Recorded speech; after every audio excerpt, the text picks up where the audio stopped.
A special story is unfolding in Philadelphia tonight on Team Boxing League as the Philadelphia Smoke try to close out an undefeated regular season against the San Antonio Snipers.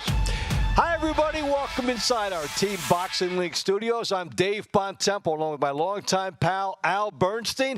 Glad you're with us. And the Snipers and the Philadelphia Smoke already like the graphic you'll see about who's in the playoffs already. They've cemented their berth, and other teams next week will be trying to join that picture as we take a look at the standings and see who still has to try and move up as your Nashville and your all those teams in there trying to make one more move. Boston, that is what we've got in front of us the last few fights in the regular season.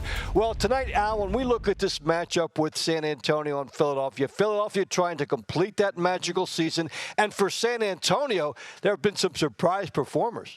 Yeah, they really have. Azario Cottrell wasn't even on the team when the season began. And Adrian Taylor, well, he wasn't a star yet when the season began. But they both contributed mightily. Taylor was a middle-of-the-pack heavyweight last season for San Antonio. And this season, well, he's a star cruiserweight. He has pocketed 10 wins, and his only loss was by split decision. A new weight and a new direction. 19-year-old Azaria Cottrell has been a godsend to San Antonio in her first season. Poise and skill have led her to 12 wins, and she'll need all of that to close out the season in style tonight because she is facing Shaquilla Ellis, who has not lost in 28 TBL matches, and she continues to be a juggernaut this season with a 12-0 record. And she gets plenty of help from veteran light heavyweight Jesse Hart, a team leader and a point producer. This 36-year-old former world contender has plenty of fire left in his belly. And waiting in the wings for the playoffs is brilliant lefty Isaiah Johnson.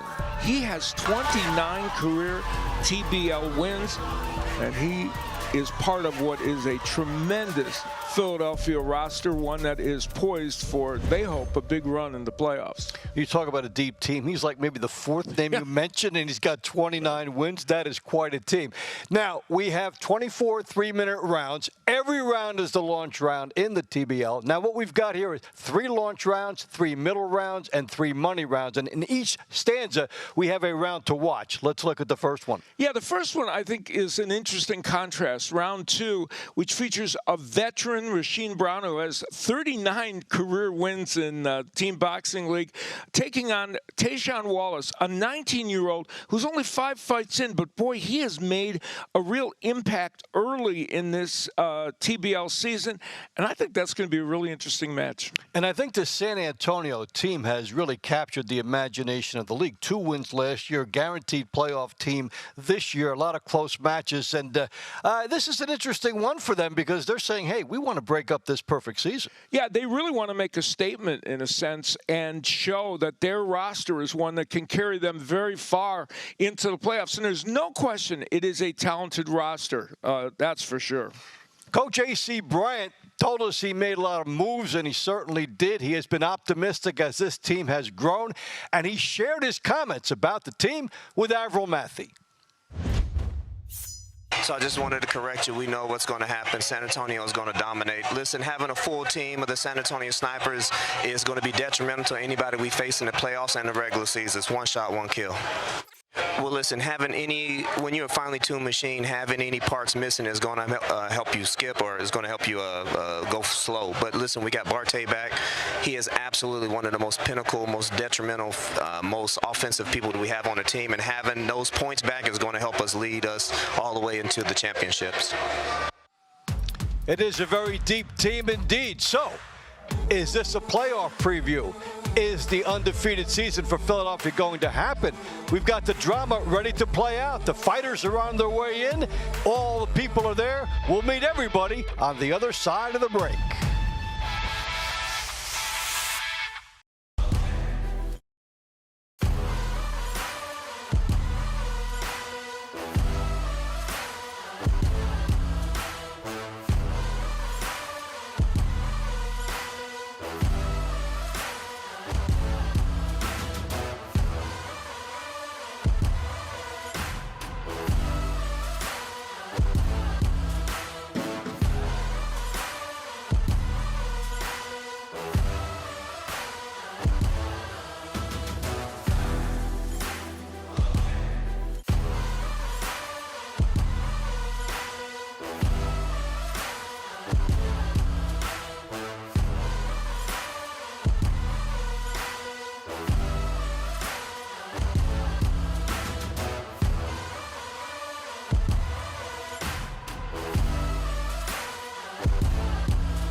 Team Boxing League is brought to you by Balance of Nature. In boxing, consistency beats intensity. Balance of Nature supplements help you stay consistent with ingredients of whole foods you can easily slot into your daily routine. Go to balanceofnature.com, use code TEAM, and start today. Well, these teams are ready to go. As we will take a look inside, the Bellas are ready to go, and you know what that means. It's time to go inside the ring, and let's meet the fighters with ring announcer Ray Flores. Welcome to the next chapter of high-impact, non-stop action. This is Team Boxing League, where every round is the last round, and every fighter leaves it all inside the ring. Each moment of TBL season airs live on MSG Networks, Envoy TV, Spanish language coverage available on Estrella TV, also New England Sports Network, and also Spectrum Sportsnet in Los Angeles. Welcome to Harrah's Casino here in Philadelphia, PA, for tonight's Week 15 matchup between the San Antonio Snipers and your hometown Philadelphia Smoke. We would like to thank the Pennsylvania State Athletic Commission Chairman Rudy Battle for overseeing tonight's event. Your referees in charge of the action all evening long are Eric Daly and Richard Gonzalez. And your third referee tonight, he's a world-class official and judge. He will be refereeing his first and only round of his illustrious career, Steve Weisfeld. Our sponsors here tonight, we thank them very much. Climax Moonshine, Fire number 32, Balance of Nature, Serenity Springs Recovery Center, and HotelPlanner.com. And now, ladies and gentlemen, please welcome the visiting San Antonio Snipers. Snipers on the way in, led by Coach A.C. Bryant. See that little win streak, and there are some of the key players. Al mentioned Azaria Cottrell, major plus. Adrian Taylor emerging this year, and a whole bunch of good players. This is a very, very nice team that has gone from 2 wins to 4-2-1 and in the playoffs. Now, if A.C. Bryant could just be a little more confident. Yes, yeah, I think they have to. It might take a couple more shots before the postseason. Your head coach of the San Antonio Snipers, retired U.S. Army Master Sergeant with 3 tours of duty in combat, A.C. Bryant. Here is your starting lineup for San Antonio. Bantamweight Isabella Vasquez.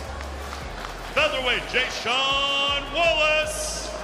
12-time national champion featherweight Azaria Cottrell. Current WBC USA Silver Super Featherweight Champion, lightweight Michael Bracamontes. Current NABF Junior Welterweight Champion, welterweight Charles Garner. Super welterweight Corey Cadd. Middleweight Tracy Magruder. Heavyweight Trevoris the Bear Mead.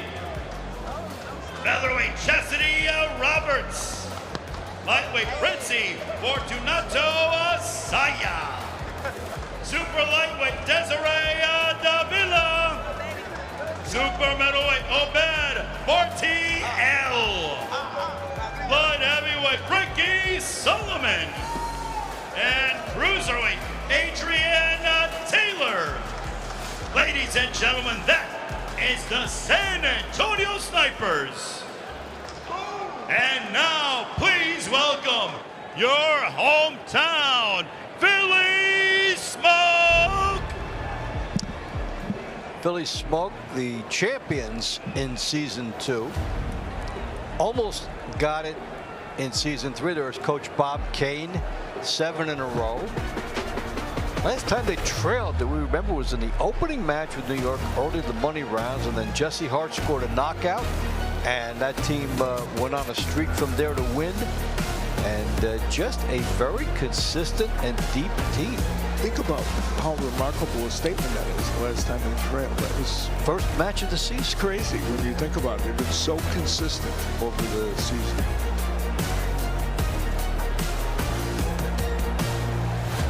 The head coach of the undefeated Philly Smoke is illustrious trainer, Mr. Bob Kane. Here is the starting lineup for Philly.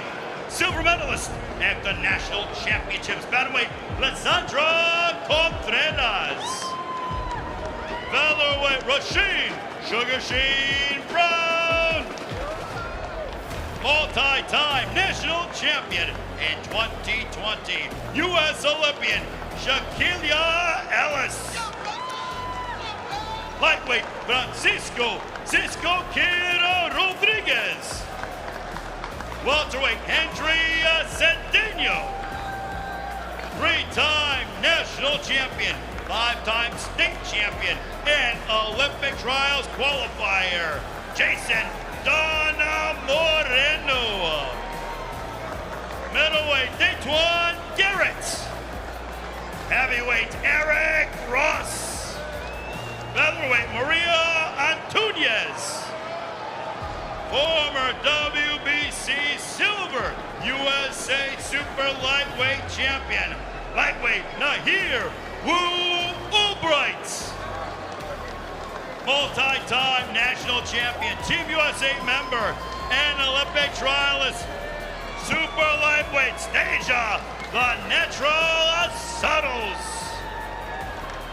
Welterweight, Steve Tugboat Cunningham Jr. Super middleweight, Zaire Jefferson. Former USBA, NABO, and NABF champion, light heavyweight, Jesse Hardwork Harps. Former two-time champion of the world, cruiserweight, Steve USS Cunningham Sr. And New York Golden Glove champion, heavyweight Concha Don't Blink Nathan. And now, ladies and gentlemen, here in the city of brotherly love, we ask that you all please rise, if you're able to, as we honor America with the singing of our national anthem, being performed tonight by a member of the Philly Smoke, doing double duty here this evening, Nahir Albright. Oh, say, can you see by the dawn's early light what so proudly we hailed at the twilight's last gleaming, whose broad stripes and bright stars through the perilous fight, o'er the ramparts we watched, were so gallantly streaming in the rocket's red glare, the bombs bursting in air gave proof through the night that our flag was still there. Oh, say does that star-spangled banner yet wave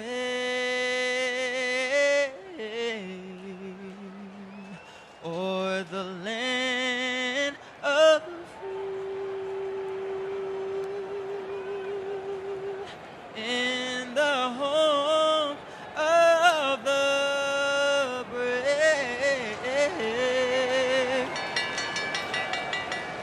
Nahir Albright with the singing of our national anthem.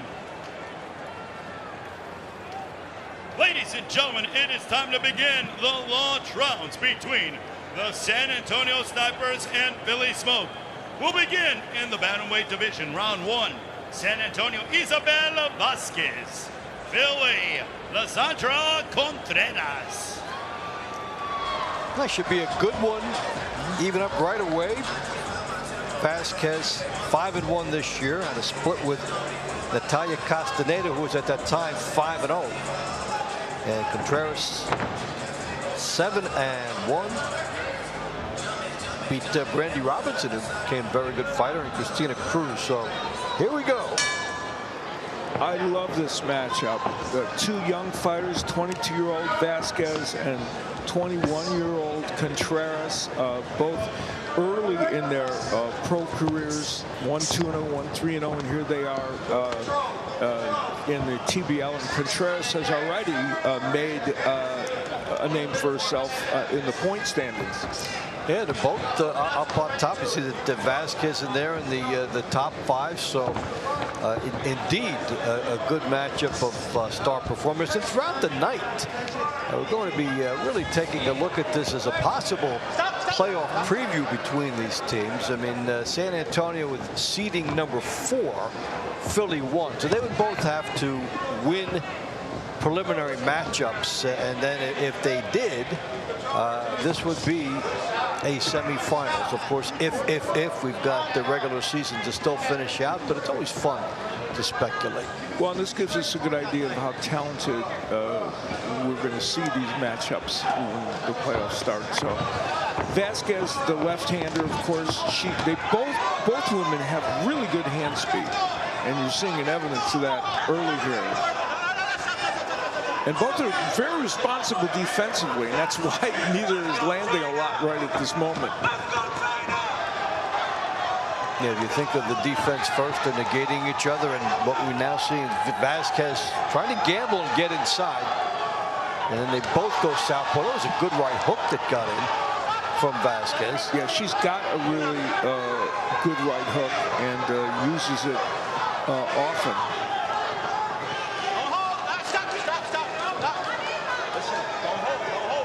Contreras was 2024 Women's USA champion, and she's had a really wonderful amateur career. That right hook by Vasquez has become a really good weapon here early in this match. And not easy to get that in against Contreras. Able to get to the side and score with it. And they're both loading up and looking for big shots. Yes. Yeah, you're right, Dave. That's a very good point. And they changed the tenor of this round about a minute in, right? A minute 15, minute 20 in. And we were talking about responsible technique. They went after each other. And did so in a way that was, a risk-taking. Yeah, you get the sense that they both realized, all right, it's time to take a shot and try to seize this round. And how is that going to be ruled? It looked like a slip, and it is. And so they'll go to the judges, and they both had some moments. That may not be an easy one for the judges to discern. And we look back at some of that action where they were both landing power punches or trying. The right hook by Vasquez got in. There's a left hand by Vasquez as Contreras tried to get her hook in. And that was the push that knocked down Vasquez, but it was not called a knockdown appropriately. Close fight.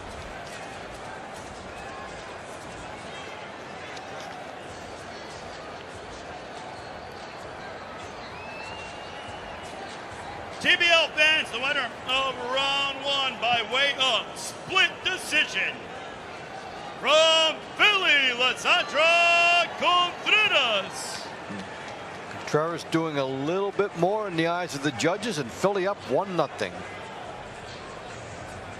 Round 2 at featherweight. San Antonio, Jason Wallace.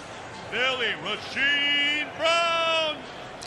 We've really liked what we have seen out of Jason Wallace, 4-1. Now he faces his first fighter with a winning record and one of the best. and Rasheen Brown. So 39-6. At one point, had an 15-fight unbeaten streak. So, you know, step up and find out how good you are. Yeah, and Wallace, who was a runner-up in the 2022 U.S. National titles, and previous to that, in the finals in the Junior Olympics, had a really nice amateur career. And at 19, he's a fighter that looks, you know, kind of savvy beyond his years, but yes, facing a real veteran in Rasheen Brown. Now, there's been a lot of headlines about Azariah Cottrell, who we'll see in the next fight, and what an addition that she's been. And Wallace has been a quiet addition to this team, not generating that same type of attention, but very solid with his fundamentals. Yeah, 4-1, and you know, it's only lost to Randall Kennedy. And Brown's having a very solid 9-3 season, which for him is kind of very normal, or even less than normal, because I don't think there's been, in fact, this is the first time he's lost 3 in any of the 3 seasons he's been in TBL. And that's why he has those 39 wins. Yeah, 2 losses to Alexi De La Cruz in his last, and he's been an emerging fighter for Boston. So then you think, how good is Alexi De La Cruz to beat a Rasheen Brown? So this is a division that continues to kind of get better. Both men, obviously a matchup of lefties, which you don't always see, mirror images of each other. Brown has been really attacking. You know, he has decided, I think, to be on the front foot in this match, and using a very good jab, as is Wallace. There's a good right hook that got in from Brown, and it is interesting to see him sit down more, because basically he has been, I don't know, like the slide and glide poster child of this very smooth Philadelphia team, how well they move and how well they handle the fundamentals, and he's been you know, emblematic of that, and here he's changing a little.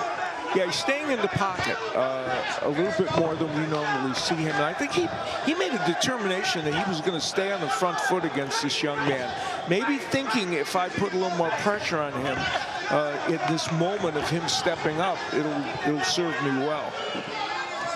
Now, regardless of how it bears on this outcome, take a look at Brown and look at the effortless way that he seems to evade punches and move side to side, just instinctively able to get out of the way and stay in the pocket. Yeah, very good. You know, the great Pernell Whitaker was like that, right? He didn't have to move all around the ring to not be hit. Reference to the great Sweet Pea. Another look at how Wallace could just shrug it off and then stay on point. Now the question is about the offense as far as the scoring of this fight, and who do the judges think did more? Yeah, Brown was more active. There's no question about that in terms of volume. Whether the judges think all those were effective. There's the jab from Brown that was an ever-present weapon, and the right hook, which you referenced early in the round. So it seemed like Brown did a little more offensive work. We'll see what the judges feel. TBL fans, the winner of round 2 by way of unanimous decision, from the Philly Smoke, Rasheen Brown. Congratulations, Rasheen Brown. Victory number 40. That says a lot about one's Round loyalty to the 3 league at featherweight. and efficiency. San Antonio, Azariah Cottrell. Philly, Shaquilla Ellis. All right, the young gun versus the great one right now. Cottrell 12-1, Ellis 28-0, and also when you look back on Shaquilla Ellis all the way through, only 2 of those are split decisions. Yeah. So then when you add that up, that's 84 scorecards have been turned in, and only in 2 of those 84 rounds she didn't win. Yeah, that's staggering. And of course, this season she's 12-0 as part of that 28-0 run. And there you see the points. These 2 women have been just point machines for their teams. And look at Cottrell up there in third spot. So, yeah, we're seeing the all-star matchup in this division right now. Now, if you're 19-year-old Azaria Cottrell, this is certainly the best opponent. You know, she has not fought outside of TBL in the pro ranks. This is the best opponent you've faced in your life. And she's a very poised young woman, though. So you wouldn't expect the moment to be too much for her. Whether she can get a win is another question. Good right hand by Ellis. And Cottrell is loading up that right hand, trying to get it in. Ellis is, yeah, showing some pretty good respect for her. I'm not really just darting in. Cottrell trying to cut off the ring and set something up here. And the difference with an Ellis versus some other opponents is you do all this and then Ellis will touch you at least and get something on the board.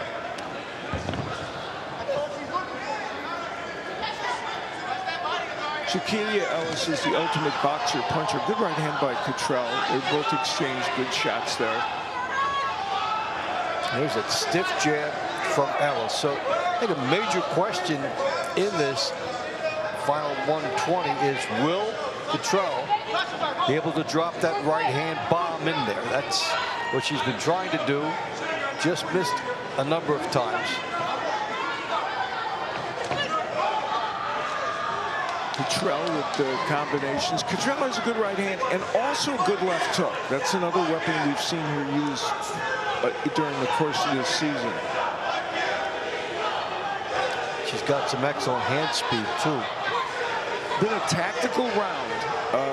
And the question always in these tactical rounds is who's done enough offensively to curry favor with the judges.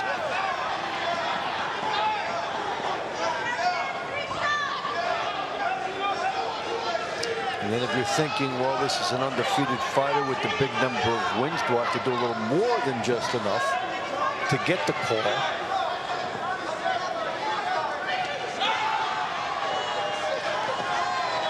And there's an example of some shots by Cottrell that have landed at other opponents and did not land here. Cottrell's been trying to counter Ellis when she moves on offensively. Nice right hand by Cottrell. And here's the hand speed of Azaria Cottrell in evidence. She's had a pretty good go of it the last 35 or 40 seconds of the round, Cottrell. That was not a one-sided round by any stretch of the imagination. Yeah, she earned some respect. There's a right hand by Ellis early on. She was able to get that punch in and the jab, a couple of strong jabs from Ellis. Her jab was very effective, but the right hand from Cottrell, and that was that sequence toward the end of the round. Good right hand by Ellis, and then she avoids all those punches by Cottrell in the combination. Ladies and gentlemen, the winner of round 3 by way of split decision from the San Antonio Snipers, Azaria Cottrell. Well, we were handicapping this. We said this could be the most dangerous opponent for Ellis, and Azaria Cottrell making a huge statement in her young boxing life. First round loss 4 at lightweight for Ellis. San Antonio, Michael Bracamontes. Billy Francisco Rodriguez.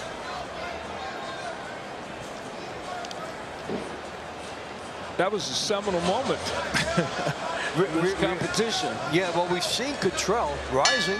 Yeah. And, you know, talked about that right hand. It looked like she got it just enough. So, congratulations to her. And we move on to Bracamontes and the Cisco Kid, Francisco Rodriguez from Atlantic City, New Jersey. This is, again, a couple of young fighters. Rodriguez, 22, Bracamontes, 21. They've had professional experience. Bracamontes with 17, 18 pro fights, and Rodriguez with 8. He's undefeated, and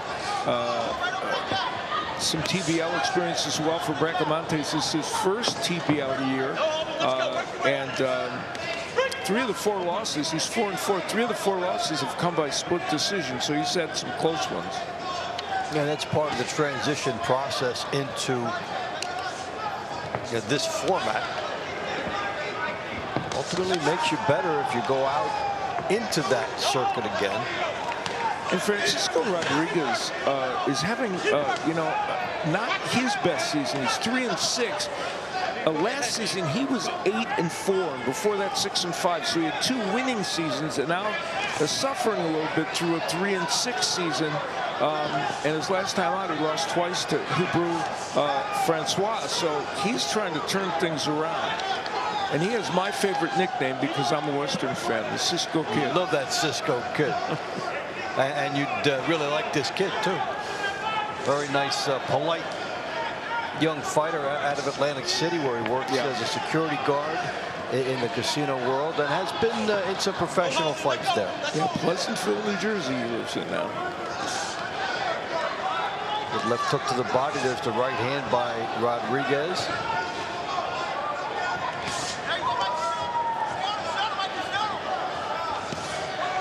Clubbing right hand here by Rodriguez as he tries to line up a good quality shot.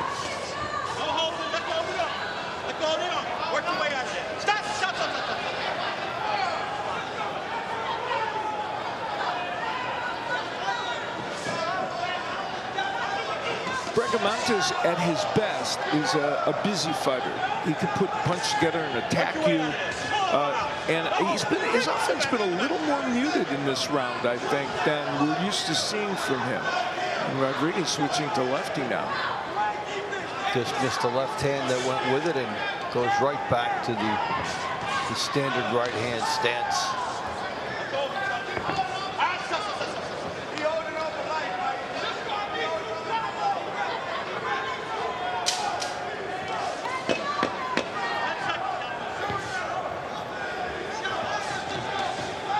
All right, so they go to the wire. This will not be an easy one either. Clash of heads right at the end that affected both men, and dramatically. There might be a little blood above the eye of Bracamontes, and there's where they banged heads right at the end, and just a tough break for both men. Hopefully doesn't impact them moving forward tonight, but and I was just about to say that neither landed the super big shot to hurt the other, but instead it turned out to be a clash of heads. The winner of round 4 by way of unanimous decision from the Philly Smoke, Francisco Rodriguez. So the Cisco Kid makes it 3-1 for Philadelphia. We've had drama with the first loss ever by Shaquille Ellis. AC Bryant loves it. Cottrell wins it. But Philly up 3-1. Back with more in a moment.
Yeah, the bridge into Philadelphia. We've already had some fireworks with Philly winning 3-1, but their top fighter with her fourth loss.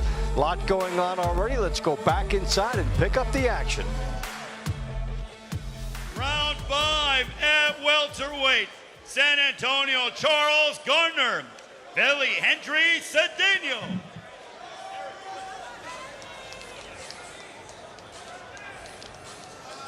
All right, Garner and Cedeno here. Charles Garner has been one of the mainstays in the 19-18. Split with, has a win over Darian Castro, which is pretty impressive when you see where he's been. Had a 5-fight win streak snapped recently.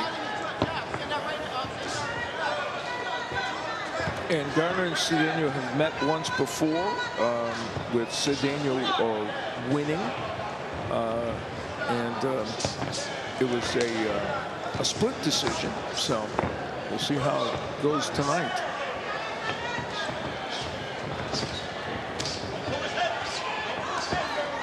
Cedeno 16-0 outside TBL. A career going from 2021 to 25. He is 21 inside the circuit. Had a split with Devon Bess in his last.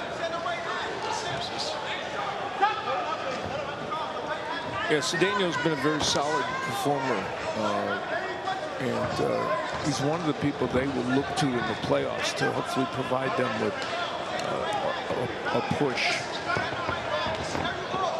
Yeah, he had an 11-fight win streak bridging 2024 and 25. Yeah, the interesting thing about this regular season finale, there are some fighters who need the repetition and need to be in there, and some fighters it's better to be on the sidelines. We don't see Jury Rodriguez, for instance, tonight by San Antonio as they try to load up for later. These are two examples. Both Garner, who's 8-3 this year, and even though Cedeno has had only 5 fights and he's 2-3, it's not his normal season. But for him, it's probably very important, Cedeno, to get in there and try and get some success moving ahead. And you make the point as Garner comes in, as Cedeno comes in blasting. It's important for some of these fighters to kind of gain a spot on the playoff roster. They still have something to prove to their coaches, and you know they will fight again possibly in 2 weeks when the playoffs begin, depending on where all the seedings end up. So you want to keep the rhythm, and some fighters it's better to be off for a while, and these guys trying to find a little bit of magic. Garner showing off a good dance move there. Somewhere in his head there has to be a song playing. Yes, I agree.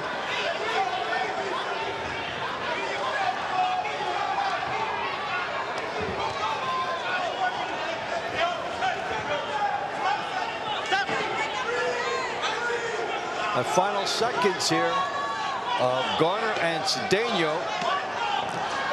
Philly trying to build on its 3-1 lead. San Antonio's trying to stay right there. The hand speed of Cedeno kind of really coming to the forefront in this last segment of the round as Garner has some interesting antics in the ring there. He's excited. Garner was stalking him like a bounty hunter. Yeah. A dancing bounty hunter. Yeah, Good right hand by Cedeno and a right hook by Garner, who switched to lefty for a portion of that round. And an overhand right by Garner, but you see Cedeno coming back with his shots as Garner is being demonstrative. That was an interesting and good round for two fighters who these two teams are going to really look at as they head into the playoffs. TBL fans, the winner of round 5 by way of unanimous decision. From the Philly Smoke, Andriy Cedeno.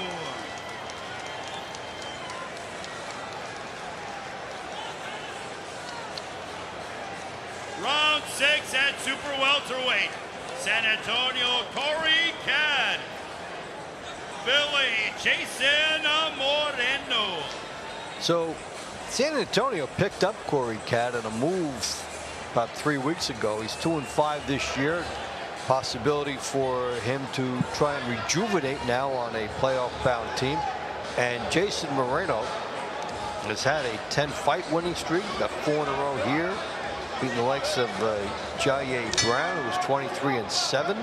So he's been very good. Well, we talked about a streak, a major streak coming to an end, and here was the woman who did it. Azariah Cottrell is standing by with Avril Mathy.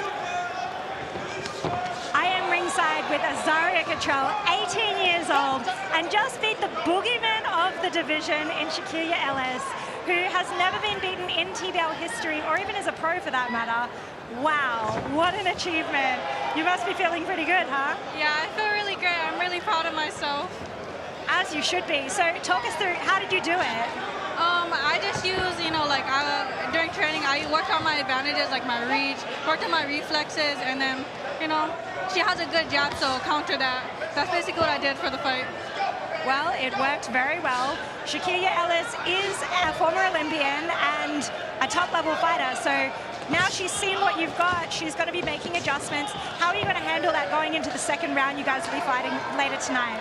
I'm probably just going to do a little bit more. I was kind of like taking it slow, but I think I got to put a little more pressure.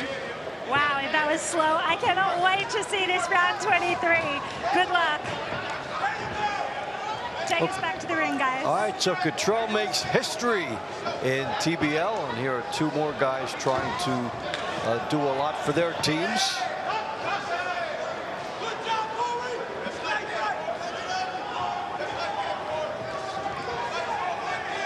Yeah, I mean, the only loss that Moreno's had this year is to Giovanni Estella, who is 9-2, a really top fighter. That was by split decision.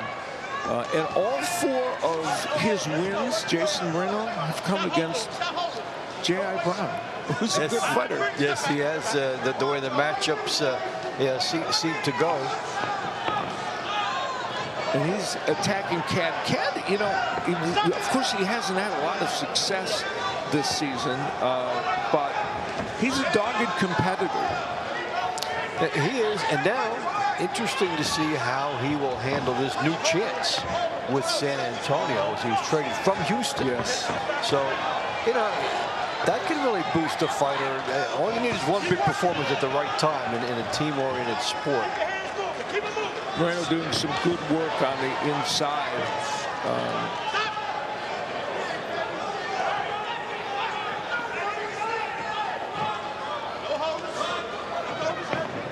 Moreno is a pretty good inside fighter. Cad is a very awkward fighter. You know, there's always a lot of the wrestling and kind of awkward action going on in his fights. Big right by Moreno. Wow, that was one of his best punches. May have hurt Cad.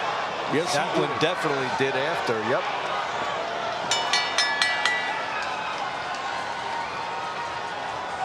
Well, maybe the belt can't save you, but that was a timely intervention. Boy, was it ever. And you know, the interesting thing is in this competition, for sure it has an impact because you look ahead, and Moreno just really good hand speed and power. The first right hand hurt Cad, and then he was able to land one or two more after that, and made a difference. Ladies and gentlemen, the winner of round 6 by way of unanimous decision from the Philly Smoke, Jason Moreno. Philly continues its good start. Round 7 at middleweight, San Antonio Tracy Magruder, Philly Daquan Garrett. Got Magruder, a veteran 35-year-old from Rochester. Lost 3, also had a knockout earlier in the year. Has beaten Corey Cad, beaten Reynard Talib, and Garrett lost 3 straight. So we'll see where he comes out of this. Yeah, Magruder has really turned his season around. You know, he started the season 2-3. He's 6-1 since, and he is, as you see, he's created 9 points to put himself on the leaderboard in this division. So really kind of grabbing hold of this season. One of these fighters over the course of time that has blossomed for the San Antonio squad. And Magruder can be a source of power. Now and then you'll see the big one land. He has a chance for bonus points. We haven't seen it yet, but if there are knockdowns, they affect the scoring substantially. In his first year in TBL, Garrett has, you know, struggled with a 1-6 record, 5-round loss streak, and 4 of those came to Rashidi Ellis. So that's, you know, you give him a mulligan for that. Yeah, that's understandable. Ellis is 11-1 this season. So this is a place where San Antonio looks at this and hopes that they can get themselves on the scoreboard. Good chance for San Antonio, the spot to close the gap.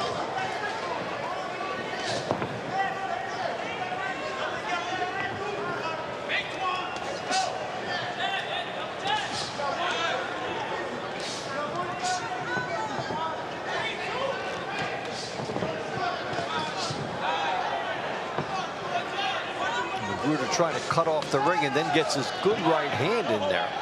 Yeah, Magruder has a good right, and it is the power punch that has been best for him.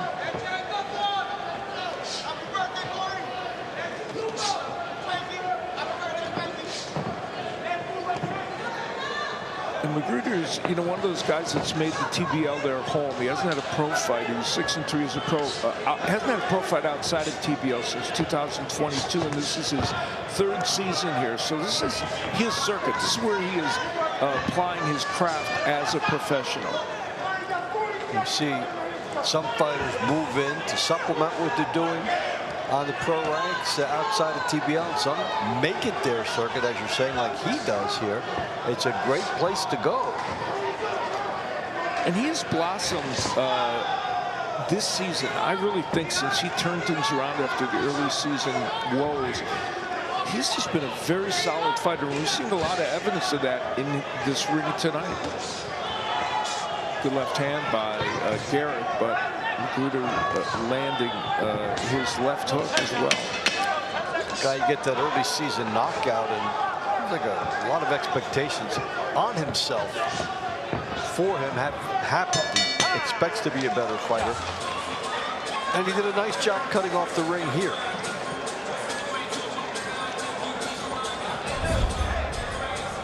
Well, take a look at the right hand of Magruder as he nails Garrett with it.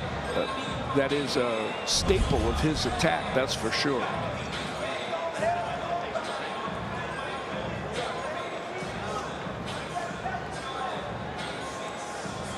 TBL fans, the winner of round 7 by way of unanimous decision. From San Antonio, Tracy Magruder.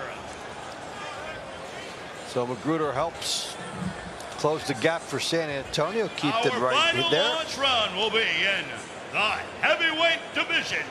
San Antonio Trevorez Bean, Billy Eric Ross. Veen has had the feast and famine syndrome, lost 4 after winning 5. Did beat Kai Brooks twice, gave Brooks the first losses of the year. There was some big looping overhand lefts that did that for him that night. Ross is 8-0 in TBL. In 2 seasons, yeah. Beat Conjunation 3 times, also 3-0 outside here. So, hey, he carries the name Mr. O right now. Let's see if he keeps it up. Yeah, he's been kind of a quiet 4-0 this season.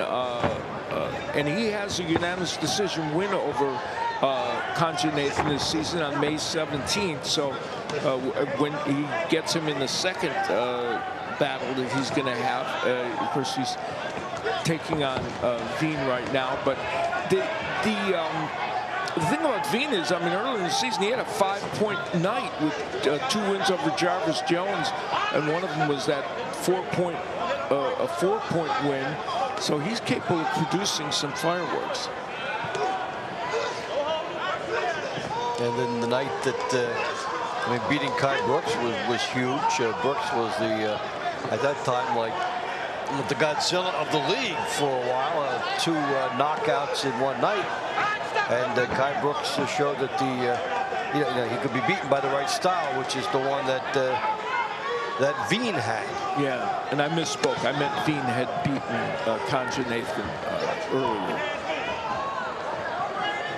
Yeah, this is an interesting heavyweight matchup because Veen, when he gets going and uses his combinations, and you know, these are 2 smaller heavyweights. These are not the big lumbering guys. They can put their punches together, especially Veen. We're seeing Veen add some right-handed style. Now he goes back to left, where he's done his major damage in bigger fights. And Ross landed a nice right hand a moment or 2 ago. And that sneaky Veen left hand that he tried to get through there. They're both having trouble finding punching range. Yeah, that clash of heads really bothered Ross.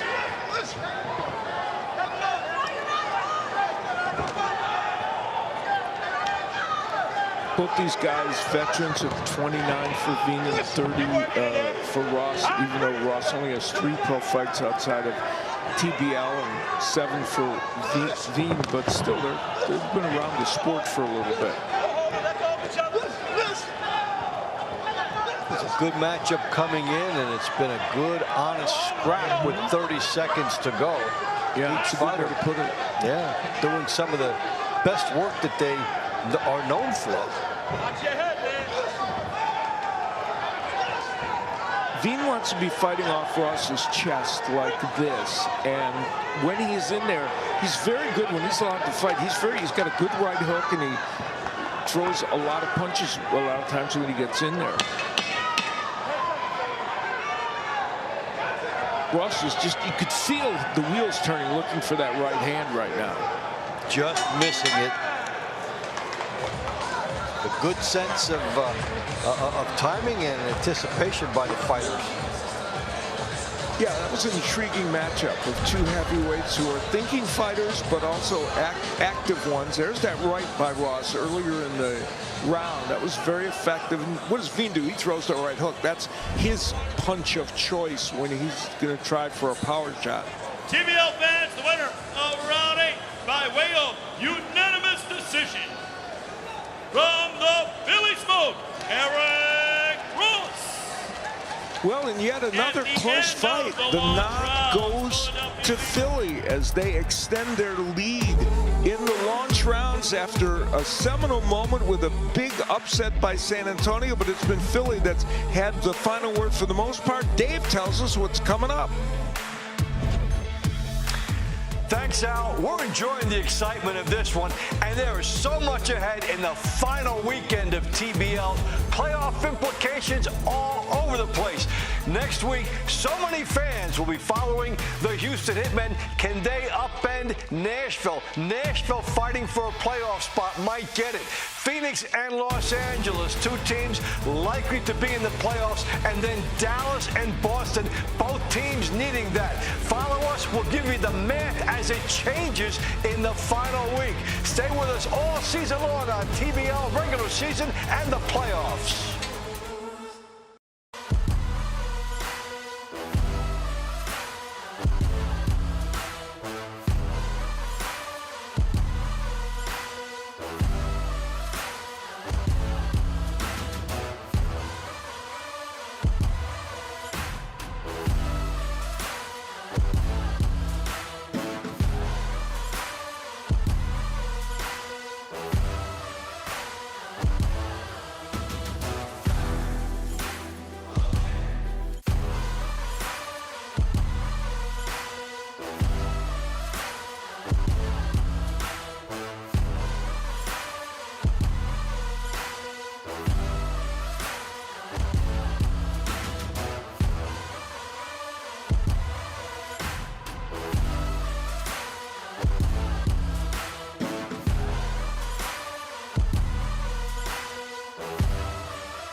We're about to embark on the middle rounds as Philadelphia holds a 6-2 lead over San Antonio in what has been an entertaining set of launch rounds. Dave Bontempo and Al Bernstein with you. And Al, when you look at this, it seems that it symbolizes San Antonio showing its grit and Philly showing its depth. Absolutely. It's a good way to put it. And not surprisingly, since we have 2 playoff teams here, we have seen 8 very close fights. Yes, Philadelphia's up 6-2, and that's a margin that San Antonio is going to have to try and overcome. But it demonstrates, the closeness of those fights demonstrates we have 2 quality teams. And San Antonio made some noise right away as we take a look at the highlights. Azariah Cottrell, the talented 19-year-old, delivers the first loss on the great Shaquille Ellis, and she does it with the good right hands near the end, trying to cut off the ring. And I think in the end they rewarded her with a little bit of power that she had on some of these. Ellis had not lost 28-0, and they love it, AC Bryant and Cottrell. And in round number 5, a couple of very good welterweights. Henry Cedeno, who's having not a season that's quite up to his standards, against Charles Garner.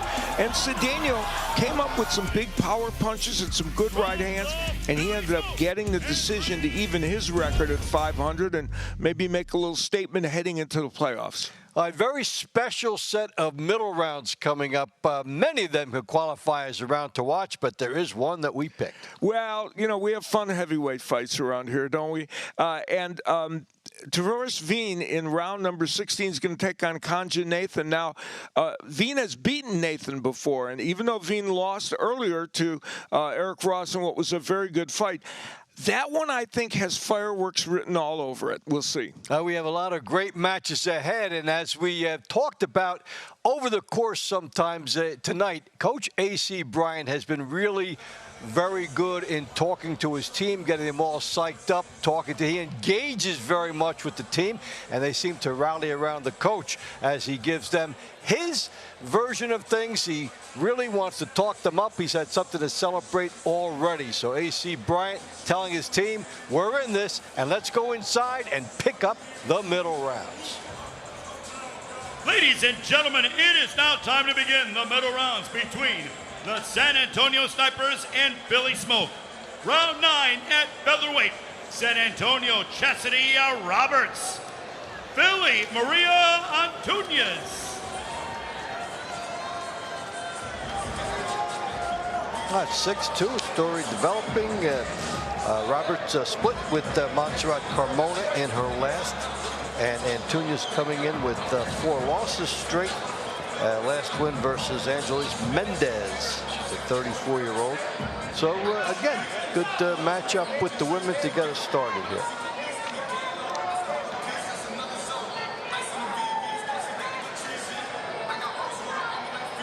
We had some history being made on the female side in this with that win by Azariah Cottrell over Shaquille Ellis, and they will go at it again in round 23.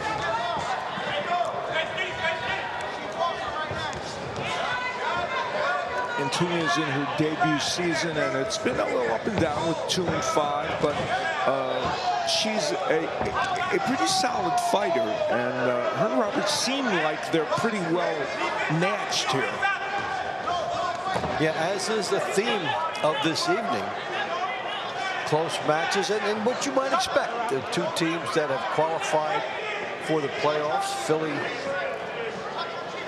7-0, San Antonio 4-2-1, and arguably 5-1-1. They had a loss to Las Vegas, and when you look at it, has it looked an administrative overturn, a fighter not being ready? So San Antonio very close to being where Philadelphia is. Yeah, that's a very good point.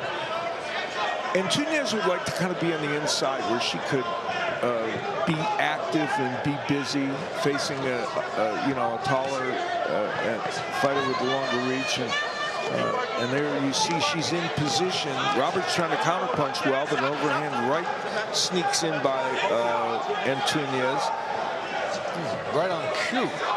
Right after you said that, she jumped in there and tried to make some action work for her on the inside. And her getting a victory, Antunes over Angeles Lopez, was really remarkable. And in fact, Roberts lost to Lopez her last time out on June 5th. That was a big win for Antunes, probably her best moment of the season.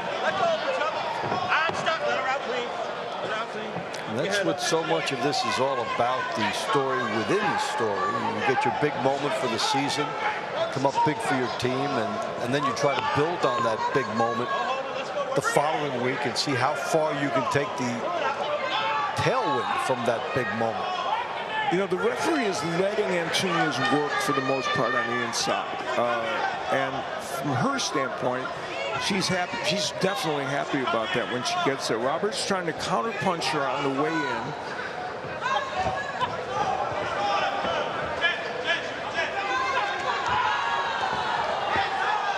From Roberts' standpoint, it's important to be active when you're on the outside, because Antonia's going to be active when she gets in this posture. You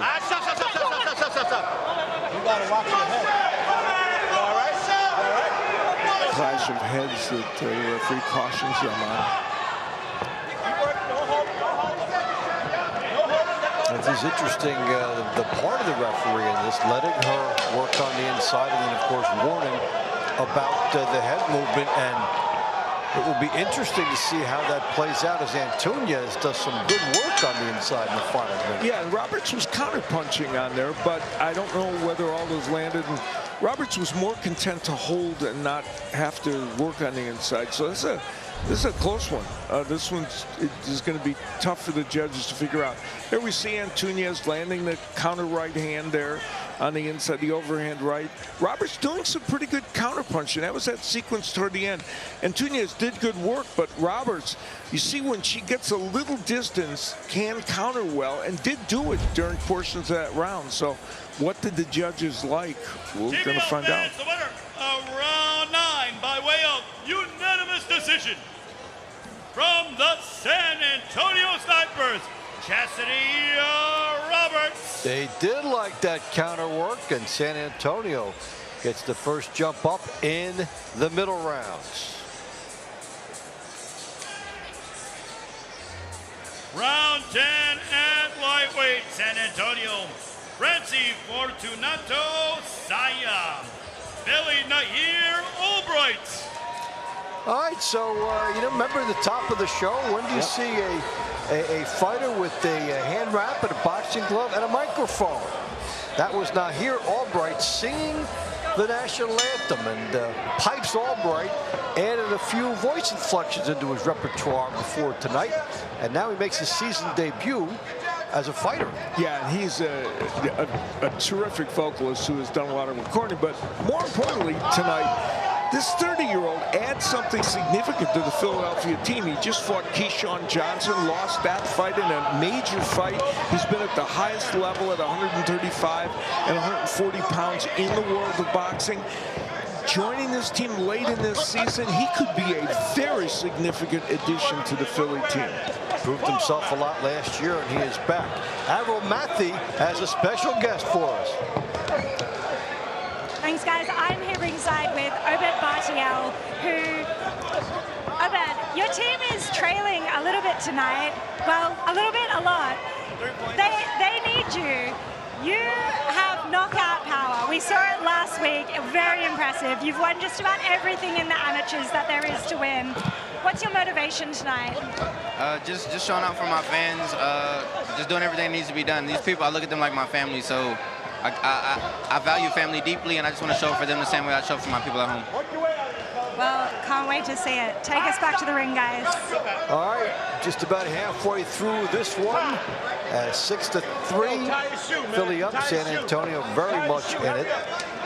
Have a little bit of a break here for some housekeeping here to get the shoe tied. You know, Saya was 8-2 last season, but he slipped to 1-3 this season. In his last outing, he lost to Ryan Pino. So he's a fighter that if he would get back to his form, San Antonio would like to see that for the playoffs. And you mentioned how Albright has proven himself in this circuit as well as the other form of boxing. He was 10-0 in season 3. So. Undefeated last year. Yeah. So, and he was, again, like so many of these fighters, not the hero. In a way, he was a sung hero because he did the anthem, but he did not get the headlines for that team. And you're 10-0 and you're the guy like Isaiah Johnson. They mention you 5th or 6th. Good right hand, and it's, again, a clash of heads. This just seems to be the night for it. And this one is bothering Accidental headbutt. Prince's side. I got you. Headbutt is ruled by the referee. All right. You good? And that is an important determination, because if you believe you've been headbutted and the referee does not agree, and the fight has to be stopped, then you will be stopped, a knockout. So it's been ruled. Both men have done some good offensive work in this round. Saya trying to get on the inside a little bit more, and the jab. Albright has a really good jab, and there's a straight right hand from Albright as well. Pick your punches up. Pick them up. Stop. Saya's 15-2 outside of TBL with 11 KOs, so he has had a good career, this Dominican, as a 28-year-old. This is really a quality matchup between two fighters who could meet each other outside of TBL. Yeah, and there's the right hand by Saya, just missing. We'll get some notes on what to do, what to avoid. Double left hook by Saya. Well, this match had the strategy of this match was here Albright, and there you see how that head clash really bothered Saya, and we'll take a look at it to see how impactful it was. As Albright's coming in, throws a nice combination, and well, they both, that wasn't really, I don't know if that was caused so much by Albright. It just kind of happened. TBL fans, the winner of round 10 by way of unanimous decision from the Philly Smoke, Tahir Albright. So he maintains his TBL streak, does Albright, and Philly Round keeps its 11 lead. at super lightweight for San Antonio, Desiree Davila. For Philly, Stasia Suttles, and the third man inside the ring, illustrious judge now making his professional debut as a referee, Mr. Steve Weisfeld. So your dream might be to pitch in the 7th game of the World Series, or be on a play on Broadway. Well, for Steve Weisfeld, a Hall of Fame judge, his was to be a referee. So here is his maybe his 3 minutes of fame. Yeah, this is intriguing for him for sure. And in the matchup, Stasia Suttles, of course, 10-2 this season. She is a staple of the attack of Philadelphia. You see her producing 15 points. She's right there with Ariel Davis, who she fought twice, lost twice. One was a split decision, and she's going after Desiree Davila like she wants more points. And this is the scoring system has a lot of bonus points. That you get the 1 point for the decision, and then you get knockdown points if you score a knockdown. You get an additional point. A knockout is 4 points. So Suttles is approaching that. There you go, right? 2 points for a knockdown. 2 knockdowns is 3. Or if you get the 4 points with the KO or TKO, that is major for your team. And based on how this matchup is looking, Suttles has that looking around like she wants 4. Well, her right hand, and there she is, good body work. And, Davila 0-3 this season. She has struggled in some of these matches. And, boy, Suttles is just nailing her with those big right hands and the body punches as well. Suttles a great body puncher. Now, this is the weight class in which San Antonio had Latia Williams until she was injured. So that's something that they're trying to fill that gap. But Latia Williams and Suttles did beat Williams, but they were very good fights. Yeah, Williams is a terrific fighter. We're a little more than halfway through this round, and Suttles, you can feel her feeling like she could get trapped in there and get this fight stopped at some point. And there's Weisfeld, in there now. He'll get closer. We were joking about it that, we could get him Jonathan Rice and Kai Brooks if he wanted. A nice big heavyweight fight if he wanted to do that. There's the good right hand by Suttles. And she has a chance to pour it on. 40 seconds to go. There's a good left hook. Can Suttles get bonus points, or can Davila get a moral victory and hold this to 1? It is an uphill climb. Is it 1 point, 2, or 4?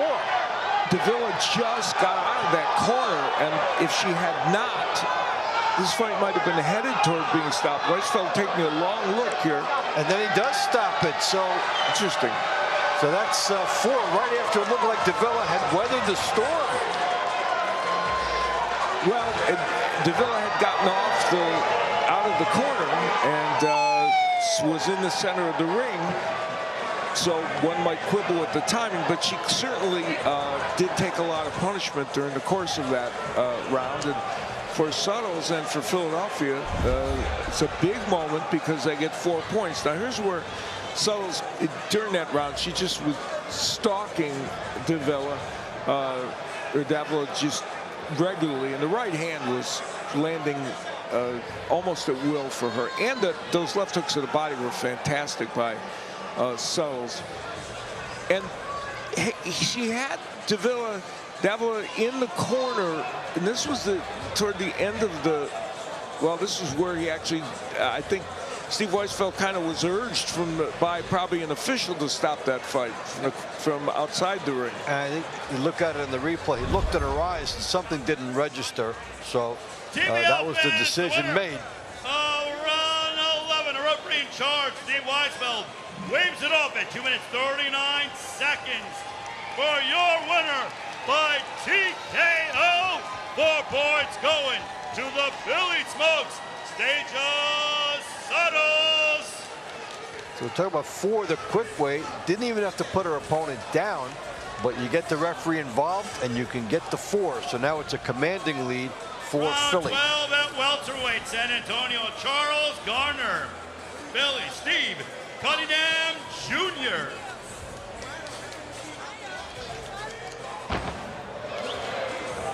So now it's Garner and Cunningham Jr. 19 and 18 in TBL is Garner. Had won 5 before he lost to Deontay Brown. He did beat a 26 and 5 Darian Castro, and that's a good high water mark for Charles Garner this year. Yeah, he's trying to turn his fortunes around after that loss to Cedeno earlier in a close fight. And Cunningham coming off of a split with Amin Mitchell, and we just saw in the last night's fight that Amin Mitchell, one of the stars of the night, so it's a good opponent that he got in there, and 9 and 3, and the son of Steve Cunningham Sr., the father and son on the same card, so they get a chance to enjoy that together.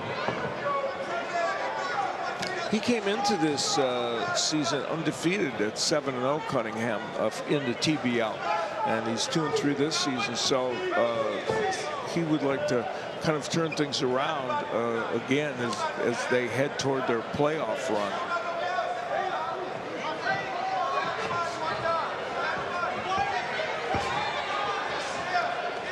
Left-handed here by Cunningham. The battle of the lefties now. And there was a neat little move by Cunningham to pick up a little bit of ground just by moving diagonally. It didn't get followed up by a punch, but it was a neat little bit of ring work. Charles Garner, originally from Cuba. A Cuban left-hander in this league. Go figure, that's never happened. Yeah, go figure that they're not on Miami or Vegas, which is exactly. the 2 teams that have blossomed with their Cuban left-handers.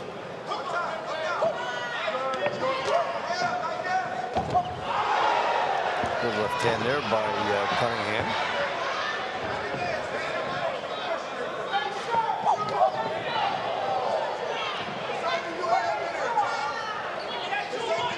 Steve Cunningham, you know, he's 3-0 outside of team boxing, and he's kind of concentrated, you know, in team boxing at various times in the last couple of years. And Hasn't had super long stays in it, but when he has, he's been pretty effective. Although, as I said, this season hasn't been quite what he wanted yet. And for Charles Garner, you know, that loss earlier this evening in that close fight is something he'd like to rectify here.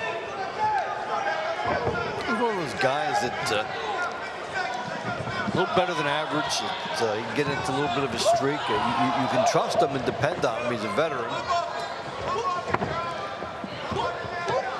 Yeah, 32-year-old Garner, who this season has especially, I think, kind of come into his own a little bit. And now his record, you know, sitting at 6-4.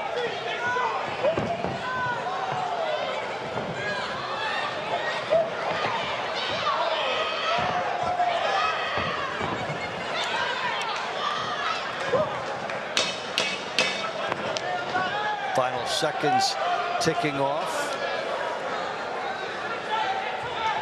Each fighter up to hope he did enough in what did not have a lot of signature moments. Yeah, that one's going to be another close one. Garner involved in 2 matches here tonight that are going to be decided on the margins. And there's a nice left hand by Cunningham. As Garner had switched to lefty, Garner will do that often, and we saw it in the first fight, switching. Both men with intriguing moves on the outside during the course of this fight. Ladies and gentlemen, the winner of round 12 by way of unanimous decision from Philly, Steve Cunningham Jr. So the Philly Express rolls on 12-3, and 4 points in that run came from Stacia Suttles getting a stoppage in the final seconds to pad the lead. We'll be back with more after this.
Philly taking care of business against San Antonio halfway through. What about the second half? Let's go back inside and pick up the action. Round 13 at super middleweight. San Antonio, Obed Bartiel. Philly, Zaire Jefferson. And Bartiel has been a real source of kind of happiness for this San Antonio team, for Coach A.C. Bryant. Happy to have him back, a guy to add on that might have some impact down the stretch. Scored a TKO in his last. That was worth 4 points. Zaire Jefferson in his debut season in the TBL, and he's 4-4. Last time out, he lost a unanimous decision to Ronald Ellis on June 13th. But he's a big, tall, lanky fighter who's got good technique, and that's Bartiel showing the point producing that he's done with that knockout you talked about. And he had a layoff. He's still on top of the standings, so that's really pointing to how special he could be for this San Antonio team. Meantime, for Jefferson, wins over Keandre Leatherwood and Diane DePestre there. Nice outings for him, showing what he could do. Yeah, Jefferson is a boxer that a 26-year-old, you know, he's undefeated outside of TBL. I think he's one of those people Bob Kane looks at and said, he could be a central piece for us. You know, he's right at 500. He's had some really good moments, as you pointed out, and they think he can be somebody they can rely on into the playoffs. And this is an important fight for him to see how he handles Bartiel. And as we talk about somebody he might fight later, and you know, maybe one of the top fighters on the San Antonio team. And so you want to still solidify your position for the coach. You have to feel on a team this deep for many of the fighters. Your last fight here is still an audition for Bob Kane. That's a very good point. You know, Bartiel has power in both hands. He just threw that left hook, but Jefferson has kind of muted his offense a little bit in this fight. There was a good right hand by Jefferson. The one thing Jefferson doesn't want to do is get caught on those ropes. Let's keep this fight in the center of the ring.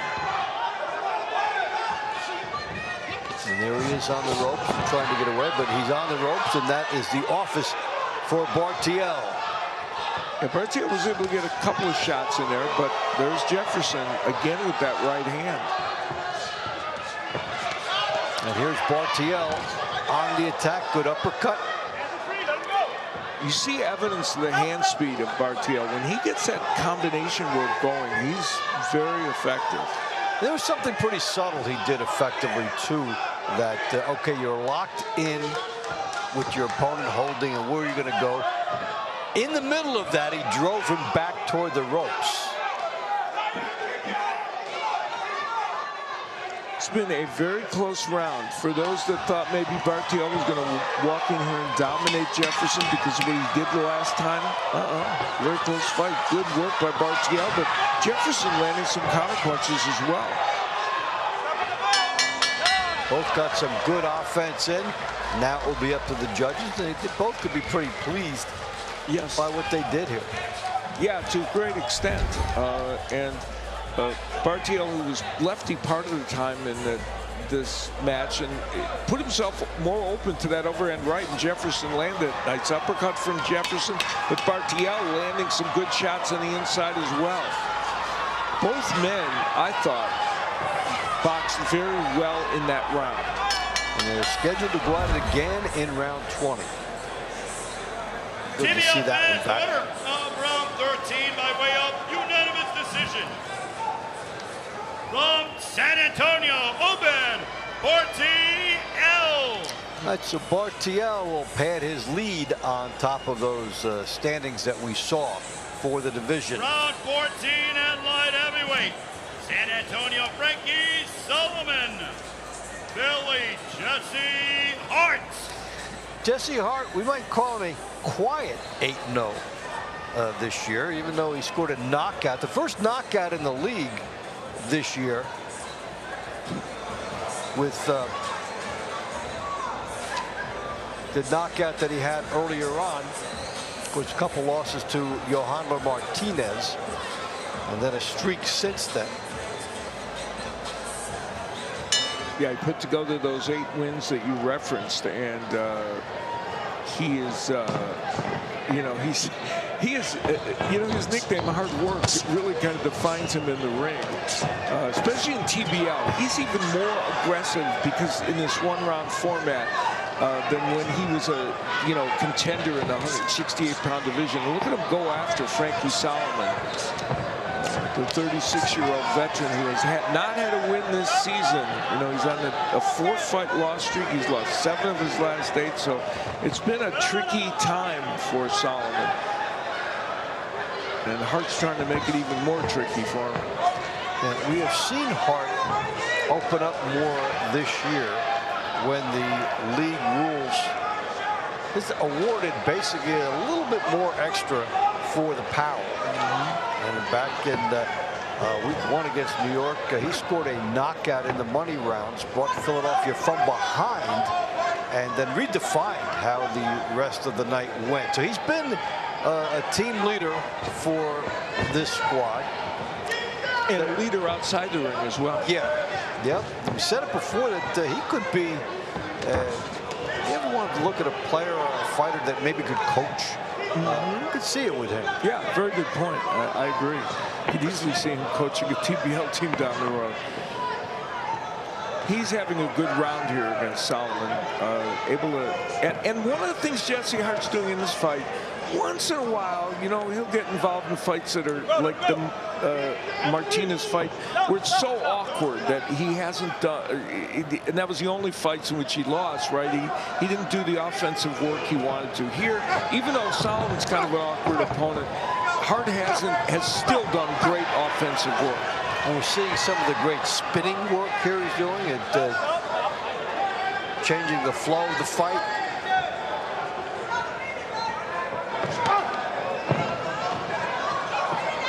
I mean, he is a veteran of the sport, and he's demonstrating that. And boy, he's getting close to the point where he's looking for maybe an extra point or two here if he can get a knockdown, or even more than that, because he's landing some big shots against Solomon. And Solomon holding on with Jesse Hart. Really seeing him shift and start so many exchanges from in close. Even if he moves right back in. I think we're seeing more of that from him this year. And these two are ticketed to fight again in the money round. So the fact that Hart has so dominated this round is significant.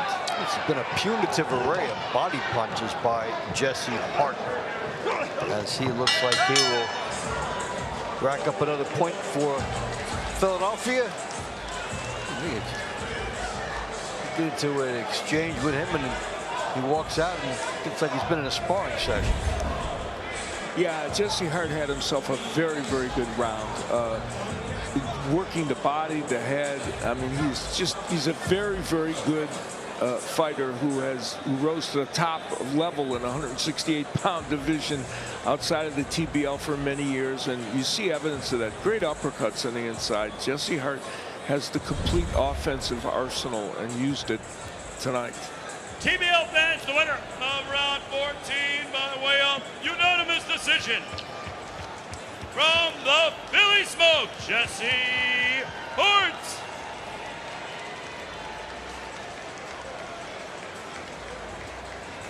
Round 15 at cruiserweight, San Antonio, Adrian Taylor. Philly, Steve Cunningham Sr. Adrian Taylor, 10-1 since he's come down to this division this year. Been a real great move by San Antonio and him for that. Cunningham Sr., two-time champion outside of TBL, cruiserweight title holder. I remember the draw with Antonio Tarver. Excellent, matchup. So he's loving this encore run through TBL, and also getting to enjoy it with his son. Yeah, absolutely. He was 6-4 in season 3. This season, 4-7. It's been a little more up and down for him. And he's facing a man tonight who, as you mentioned, after his first 18 fights in TBL as a heavyweight, came down to cruiser and has put together this terrific season. And his only loss was a split decision loss to Tricklet Marias. So Taylor's he's been dogged. You know, it's not like he's done a bunch of spectacular things, but in every fight he's solid. He does more work than his opponent and ends up getting decision wins. Well, Nahir Albright can fight, he can sing, and he is right now with Averill. Yes, I am. Guys, you took the words out of my mouth. This guy is a superstar. And I have to admit, I had goosebumps when I heard you singing the national anthem. You're amazing. What, do you feel like singing and performing helps you with your boxing? Or do you feel like the other way around, boxing helps you with your performances? Because I was a singer first, so I would say singing helped me with boxing. You know, just being in front of a crowd and entertaining. Nice, well, incredible. And I have to ask you, how do you feel about your fight tonight? I felt I did really good. You know, I'm just now getting back to action, and having my hand raised is a great feeling, so I'm happy. Yeah, I mean, you just came off fighting Keyshawn Davis, What are you bringing back to TBL from that experience going into the playoffs now? Just a bunch of experience. You know, I went 12 rounds. 12 rounds on a big stage. So, you know, I'm just bringing excitement and experience. Yeah, unreal. Take us back to the ring, guys. Okay, a minute left. Taylor and Cunningham waging a good fight. Yeah, Steve Cunningham Sr. is, there's the right hand from him, and he has a very nice right hand. I believe that was what put Tyson Fury down in their fight many years ago in the heavyweight division.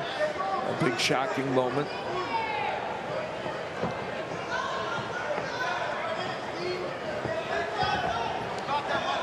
And Taylor trying to stalk inside, and Cunningham trying to use his veteran tricks.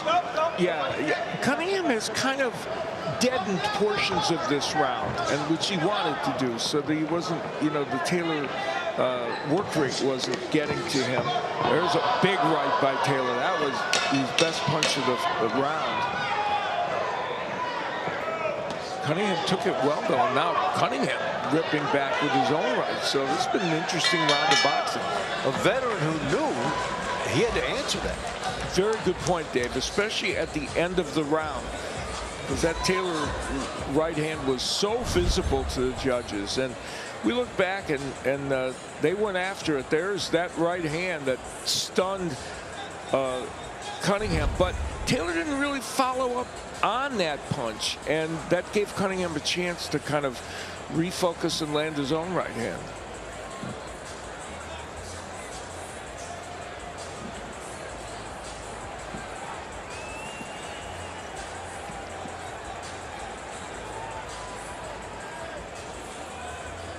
TBL fans, the winner of round 15 by way of split decision. From the Philly Smoke, Steve Cunningham Sr. Maybe just in time for that last burst was Cunningham.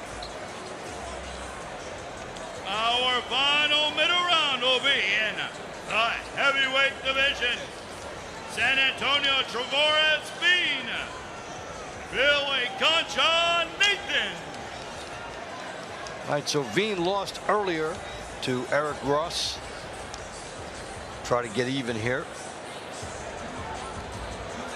Well, you know, if you're San Antonio, the way this night has gone, when your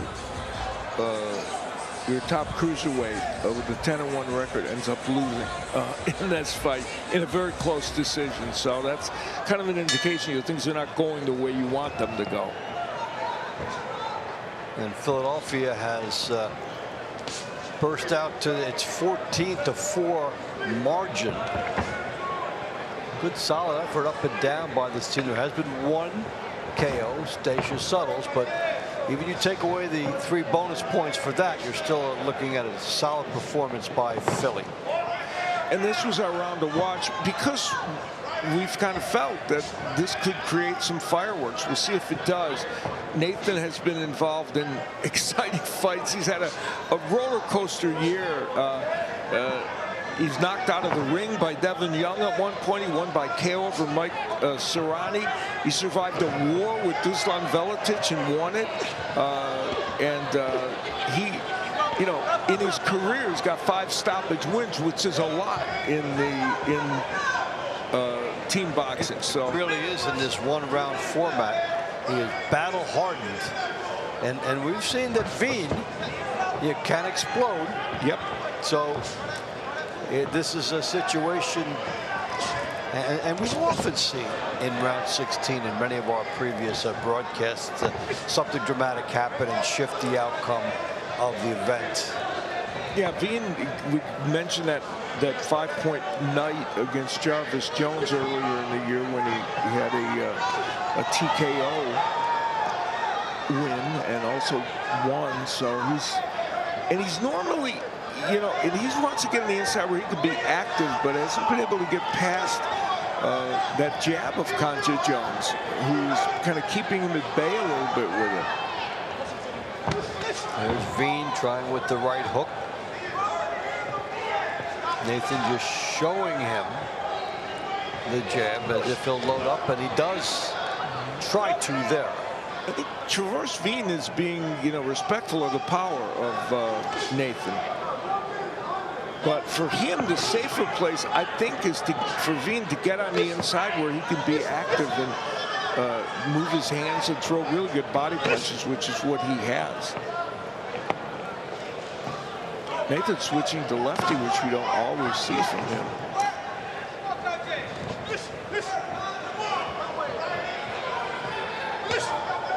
So Veen has been forced to stay on the outside, and then he gets backed up, and Nathan doing some good work here.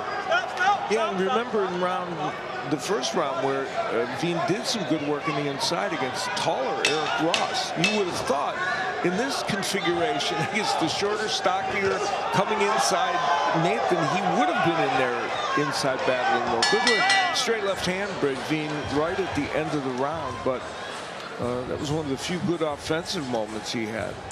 Well, let's see if Veen not being able to get inside has a big bearing on him. There's the right hand by Nathan, which did get in a couple of times against Veen, and then Veen with the straight left toward the end, but the overhand right gets in again by Nathan. So some good moments. Ladies and gentlemen, the winner of round 16 by way of split decision from the Philly Smoke, Concha Nathan. All right, so it's 16-4 Philly, or 15-4, and right now the Philly Smoke smelling the coronation of an undefeated season. Stacey Sun will put something on it, and we'll be back to recap it in a moment.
Indeed, Mega Brawl is coming, and one team that will go into Mega Brawl playoff chase unbeaten looks to be the Philadelphia Smoke, up 15-4, trying to close out a perfect regular season. And what a night it has been for the Philadelphia Smoke. Dave Bontempo and Al Bernstein with you. And Al, when you look at the middle rounds, you know, San Antonio was hanging around after the launch rounds, and then Philly was definitive in the middle. Yeah, they won 6 of the 8 matches, and one was a 4-pointer. And, you know, layered in that was what could be a significant story for Philadelphia. And Nahir Albright, a world contender, coming back to TBL and picked up right where he left off with yet another victory. And for him heading into the playoffs with Philadelphia, they have added a very nice piece. Very deep team, and one of the fighters that they got in the offseason has paid dividends. And let's take a look at the middle rounds highlights. Stacia Suttles, who Philly got from New York, what an acquisition. And at this time, this is the only 4-pointer. She put the pressure on, went for it, and with just a few seconds to go, gets that 4-point win, and Philly able to jack up its lead high. Yeah, and then in round 14, Jesse Hart, the 36-year-old veteran who has had a 10-2 season and has looked great. And he did the job against Frankie Solomon. He's a leader of this Philadelphia team, and he's showing, hey, I'm ready for the playoffs. And he'll have Solomon again before the evening is done. Well, there was a seismic development in TBL circles in round 3 where Zaire Cattell defeated Shaquille Ellis, first loss that she's ever had. So round 23 is our round to watch, but maybe for a different reason than we thought. Yeah, originally we thought it might be the round in which Shaquille Ellis completed an undefeated season. But now there's another reason to watch. Very close fight between these two women at the beginning, and now the veteran Ellis looking at the 19-year-old Cottrell and saying, I would like to get a win back on you and show you that I'm the boss in the ring. We will see if that happens. We are getting ready to go to the money rounds. Let's go inside with ring announcer Ray Flores.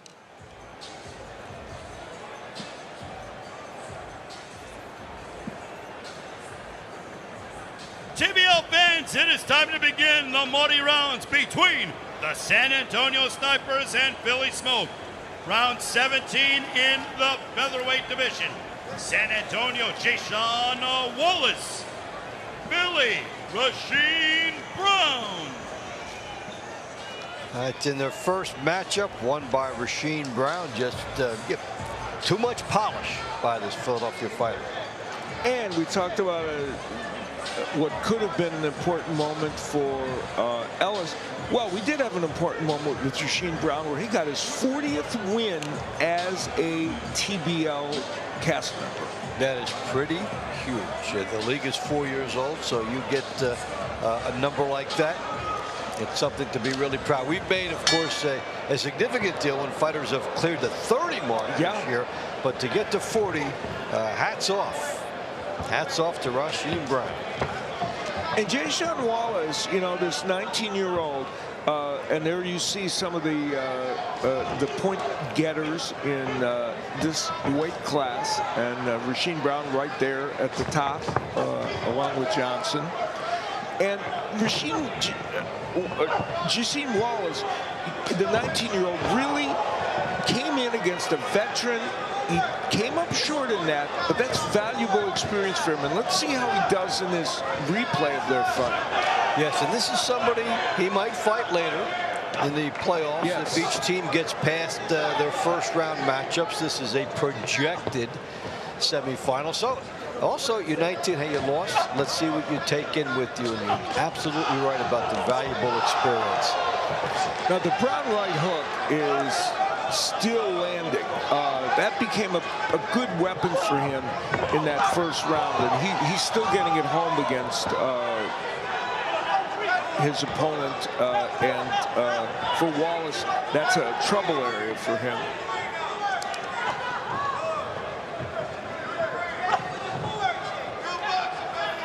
Well, they say life begins at 40, so does it begin at 40 wins? And now he's looking at 41. Yeah, he has looked very good in there. A beautiful sense of ring generalship. You know, somebody like glides through. Yeah, Brown is just a solid fighter. I mean, the pro ranks beyond TBL. He's 15-1, and his last pro fight was March 7th when he beat Carter in a KO and won. You know, he just continues to march forward. And he's a 27-year-old who is very consistent in his effort in boxing, both in TBL and outside it. And we talk about fighters who use the platform to get known, some fighters who will take a break from the realm outside TBL to come in here, and some fighters like this who use both simultaneously. Yeah, as is Brown. I mean, March wasn't that long ago, and he has been a consistent member this season of the Philly team, and has provided them with a spark heading into the playoffs. Wallace using all of this ring. You know, it's Wallace. This is going to be a great learning experience for Wallace. He's been in against a very, very polished and a good right hook by Wallace. That is really on another level, in the sense that if they were out there in that rest of the world in boxing, 19-year-old Wallace would never be facing Rasheen. Right. And basically facing a guy that makes you pay for every idle moment. Yeah, absolutely. And there's that right hook by Brown. We talked about it as a key weapon. The left hand also, and there's the hook. You know, Brown he's got a complete arsenal of punches. And they're going to the body, kind of working on the inside. Wallace has a good right hook of his own, and we saw it 3 or 4 times in the round. And mutual respect between these two men. Round 17 by way of unanimous decision. From the Philly Smoke, Rasheen Brown. You know, you face a lot of fighters, maybe you have a second and a half or 2 seconds to think about what you're going to do, and then you face this guy and you have half a second. Yeah. And that's all part of the curve. At cruiserweight San Antonio, Adrian Taylor.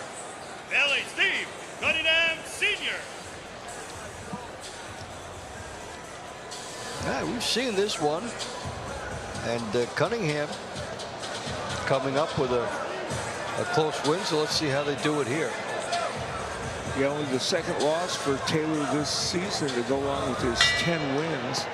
And Steve Cunningham Sr., you know, kind of wants to demonstrate that, you know, we mentioned this season he hasn't been as successful. Ooh, is that from a clash of heads, or what happened there? They're calling timeout, and it looked like that. This has a lot of implications beyond tonight. Don't see any blood flowing, so that's a good sign. Based on the way he reacts, you thought that was going to be a lot worse. I agree. Right, so Taylor trying to take advantage of this situation now. He knows that no matter what, that was helpful to him, and he wants to see if he can press the advantage here against Cunningham. But Cunningham firing back. Cunningham we mentioned he's had not as good a season as he did last year. He's 5-7 now this year. Was 6-4 last year, and he wants to get some confidence going into the playoffs. And that victory over Taylor was the beginning, and this has been a very good round as well. But Taylor's been better offensively, I think, than he was in the previous round. Yeah, and for a younger fighter to have a shorter rest period, that is something that could work to his advantage. Plus, he's certainly anxious after the first fight. One of the great things about the league is that you get a loss, and it's kind of night where you have a chance to avenge it, in order to get that ride home, thinking about, oh, what would have happened. At least you get a shot right now. Yeah, that's true. And, you know, Taylor's in there against a man that has been in the highest level of competition. But Taylor himself fought former world champion Marcus Brown, among others, in his 14-4-1 pro record outside of TBL.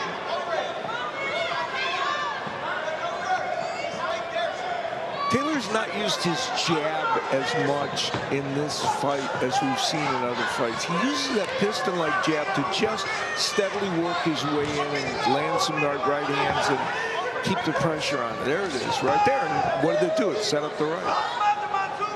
It was absent, and then you get a glimpse of what it could be for him.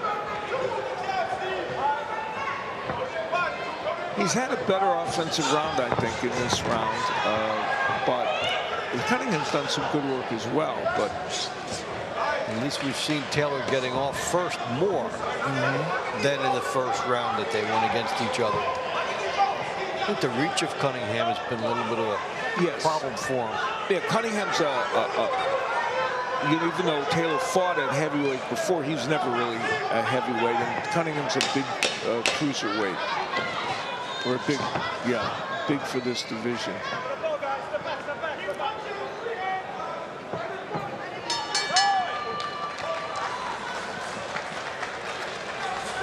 Well, it'd be interesting to see. Cunningham feels like he might have done enough to edge it out, and he might have. Taylor did good work early and then had that nice right hand in the middle of the round. They had the clash of heads that really affected Cunningham more. We'll take a look at it and see how that happened. Oh, yeah, it was Taylor kind of coming up with his head. I don't think it was intentional, but it was after he had gotten on the inside. And Taylor's reaction really got the idea that something bad had happened to him, and then he was able to shake it off. It wasn't as bad, thankfully. It won't affect his playoffs, perhaps. Of round 18 by way of unanimous decision. From the San Antonio Snipers, Adrian Taylor. So Taylor gets even. He earned it with some good offensive work. Round 19 at light heavyweight. San Antonio Frankie Solomon. Philly Jesse Hart. All right, so they did it once before, and Jesse Hart, as he so often does, can make it look textbook easy. You know, we saw Jesse Hart earlier in the season after gaining a win the first time he fought a fighter, and then with his team ahead, really boxed in the second one. And said, I'm going to expend exactly enough effort that I need to. Will he do that here tonight? And you see his point total. Or will he, because he had Solomon in a little trouble at some point, will he try and press the action? See Hart worked hard on top of the standings.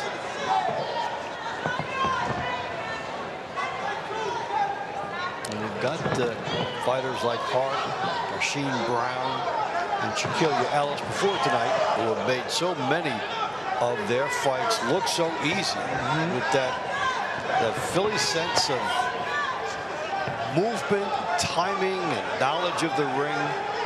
And you know, the Philly fighter, which usually is about a tough fighter, but the knowledge of all the fundamentals that these fighters have. And this is a team loaded with those type of fighters and a leader like Hart. And sometimes cliches like Philly fighter, people misinterpret it, and you did a great job there of pointing out that it's about action, but it's also about technique. And Hart is the ultimate example of that, because he's been in exciting fights, but he has also been a ring technician during the course of his career. And I think you can feel in this round that he's using the jab. He's not pressing the action as much as he did in the first round. At this juncture, he knows what the team score is. He knows that they're getting ready for the playoffs, and he's using that educated jab to kind of carve out what he hopes will be a win in this round. You don't have the schedule, but you have to. If you're fighting tonight, you have to expect that possibly you'll be fighting in 2 weeks. So, therefore, you want to be sharp, get your reps in, so to speak, and don't take any chances late with a headbutt. Exactly. I was just going to say that. What happened to Steve Cunningham Sr., which thankfully didn't result in a cut, but you don't want that to happen. And for Frankie Solomon, he's trying to get himself a win. He's had a very tough season with no wins, and and he's had a bad streak in general in the last couple of seasons, so he'd like to make something happen, but it's been tough in this circumstance with Hart boxing effectively. So, you know, he's enjoying how easy this is, and he tapped Solomon in the abdomen after the last one, like, you know, hey, good try, kid, you know. It is hard not to like Jesse Hart, to get a kick out of him in the ring, and he's always also a vibrant personality outside it, and like we said, a leader on this team as well. So there are a few fighters who know that they have to take it up another level as they help the league try to grow and express themselves.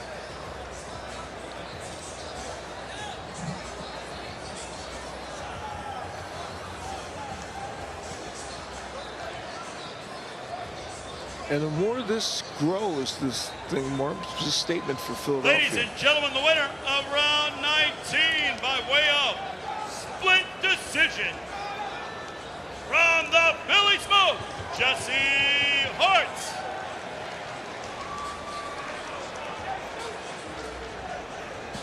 Round 20 at super middleweight, San Antonio Obed Bartiel, Philly Zaire Jefferson. Let's see what happens in the second one here, Bartiel and Jefferson. This is really an interesting matchup to me because it was a very close fight, I thought, the first time. Bartiel, who had won by knockout in his previous fight, though against a very limited opponent who was did not have a lot of experience, but Bartiel's a really dynamic fighter. He couldn't walk through Zaire Jefferson. He did win a close decision, and for Jefferson, who just went just under 500 with that loss, this is an important barometer and measuring stick for him, I think, in tonight against Bartiel. Yes, always something where A, you're trying to prove something to your coach. B, you don't want to take 2 losses into the playoffs if you're on the roster. And see, you want to show that you can adjust. Jefferson was trying to work the body the first time. Just didn't get enough done in the eyes of the judges. And he landed some very good shots, I thought. Good right hands, and a couple of pretty good left hooks, and counterpunched, I thought, very well as Bartiel was coming in. So to me, that was an extremely close round. But Bartiel, when he got those combinations going, which he can, it was impressive to the judges, and understandably.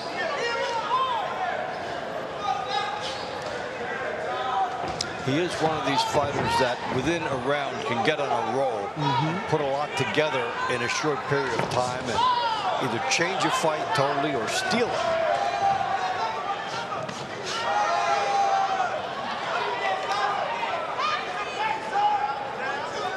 Most of this fight, this round, has been fought at distance, and we haven't seen those bull-like rushes from Bartiel. One time, I think, in the first half of this round. We're about a little over halfway through. And for Jefferson, a tactical fight like this, where he's using his height and reach, is certainly better for him. Now they clinch and see how they engage off of that. Yeah, it's surprising to see Bartiel not more active in that sequence there.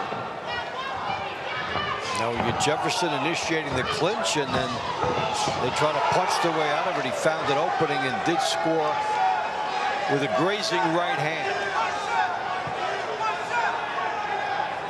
Pretty quiet round for Bartiel from an offensive standpoint. Walked into a right hand there. That was a good one. And then Jefferson circled after he did some of his best work. And that's where you're supposed to do it. And there's a good left hook by Bartiel. And there's Bartiel. Boy, he's got the power, and he's showing it there. Bartiel opening up right after he was nailed. His best offensive work. He saves it with a flourish for the final seconds here. Big right hand by Bartiel. I'm sorry, Dave. Jefferson held up to it and fighting back. talked about Bartiel with his ability to surge in the middle of a round. Shows it there, and we will see if that was enough for him. If he does get it, that might have been the definitive burst that gave it to him. And Jefferson did hang with him. Yeah, and this had been a round that Zaire Jefferson had controlled for the most part. Some of the early work. See Jefferson. Now this is where they got into the big exchange, the right hand that pushed Jefferson back. And Jefferson, you see him still landing counter punches there, uppercut, a little short right hand, but the bigger punches coming from Bartiel. And this was about a 30-second sequence in the round, TBL but dramatic. Of round 20 by way of unanimous decision. From the San Antonio Snipers, Obed Bartiel. That may have been maybe 6 highlight reel type punches in the 30 seconds. So 17-6. It is now Philly up on San Antonio. Yeah, I'm proud of her. She'll kill you in there. She'll kill you, Ellis. Will Shaquille Ellis get her revenge in round 23? We're going to find out when this continues, as Ellis and Cottrell will do it again.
Philadelphia, let's get back inside and pick up the action. Round 21 will be in the bantamweight division. San Antonio, Isabel Vasquez. Philly, Lizandra Contreras. The women did it in round 1. Victory for Contreras to open up the night for Philadelphia. Dave Bontempo and Al Bernstein with you, as Philadelphia closing in on a very big accomplishment, an unbeaten regular season in Team Boxing League. Season 2 champs on their game right now. And you know, in that first match of the evening featuring these two young women, it was a split decision, really close fight. Both women did well, and it ended up going Philly's way. It kind of turned out to be a portent of things to come. But two young women who are very, very good, have had good records in the in team boxing this year. Now 8-1 for Contreras, and Isabel Vasquez only suffering her second loss of the season. So two women on the upswing here in TBI. You talk about learning experiences for Vasquez, how to go in against a taller opponent here. What is the sense of timing she will need?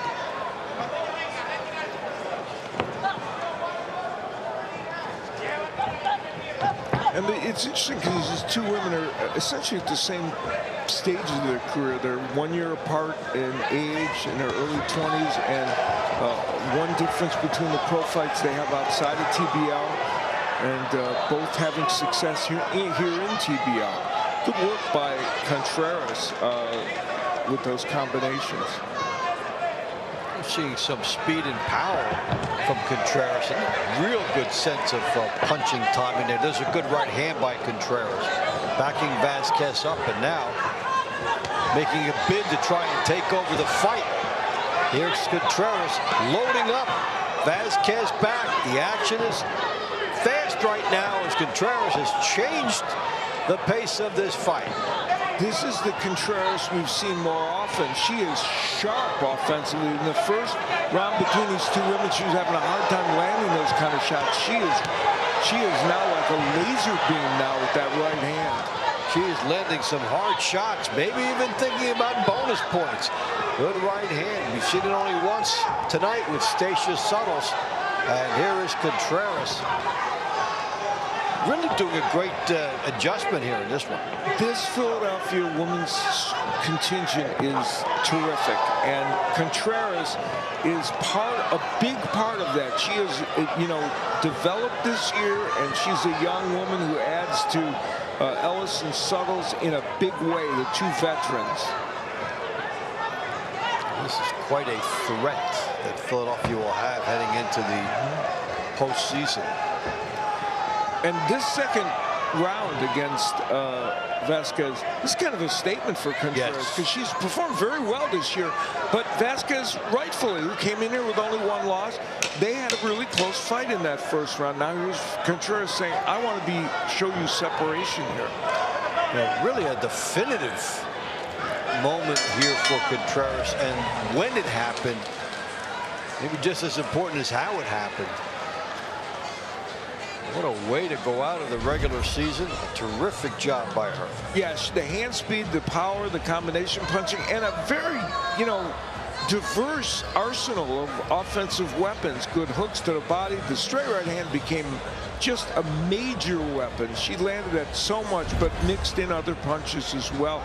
Vasquez, to her credit, stayed upright. There were a couple spots where she could have gone down. Ladies and gentlemen, the winner of round 21 by way of unanimous decision. From the Philly Smoke, Alessandra Contreras. Well, circle that one when you're doing your handicapping for the postseason. Quite a performance. 22 at middleweight. San Antonio, Tracy Magruder. Philly, Daytwan Garrett. A rematch of round 7, captured by Magruder. Talked about him being a very dependable and emerging performer for San Antonio.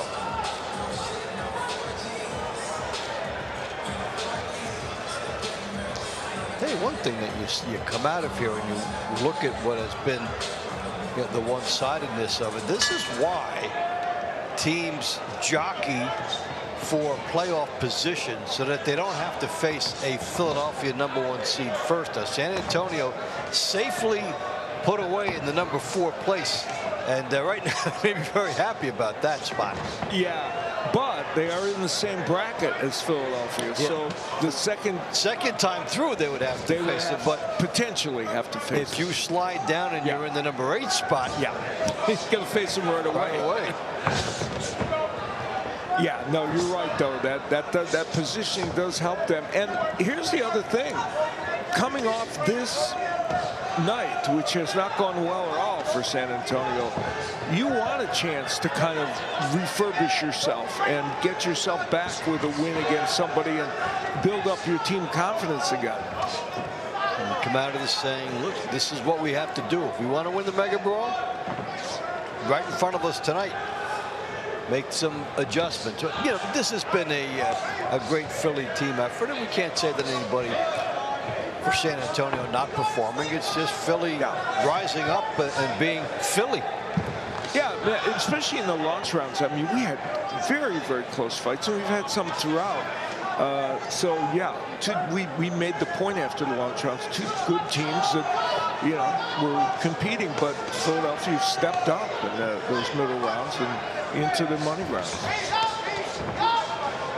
Now, Young or Garrett, excuse me, is trying to in this fight. He's not had a great season, only the one win, and he's trying. After losing that to Magruder, when you look at him, it could be a subtlety that's lost.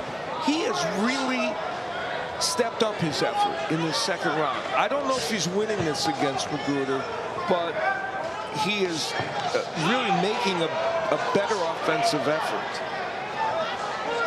Even though Magruder is still landing those good shots, but there's Garrett with the left hand. There's your point, and now he gets rocked by a right hand by Magruder, and he gambled more in this fight, and so, okay, maybe he's getting caught now, but he knew he had to try and do something different, and it also brought up another level of Magruder. Yeah, it's a very good point, and it also shows you, if you're Bob Kane and you're on the Philly staff, that this young man wants it. He's trying to get there. It's a good right hand by Magruder.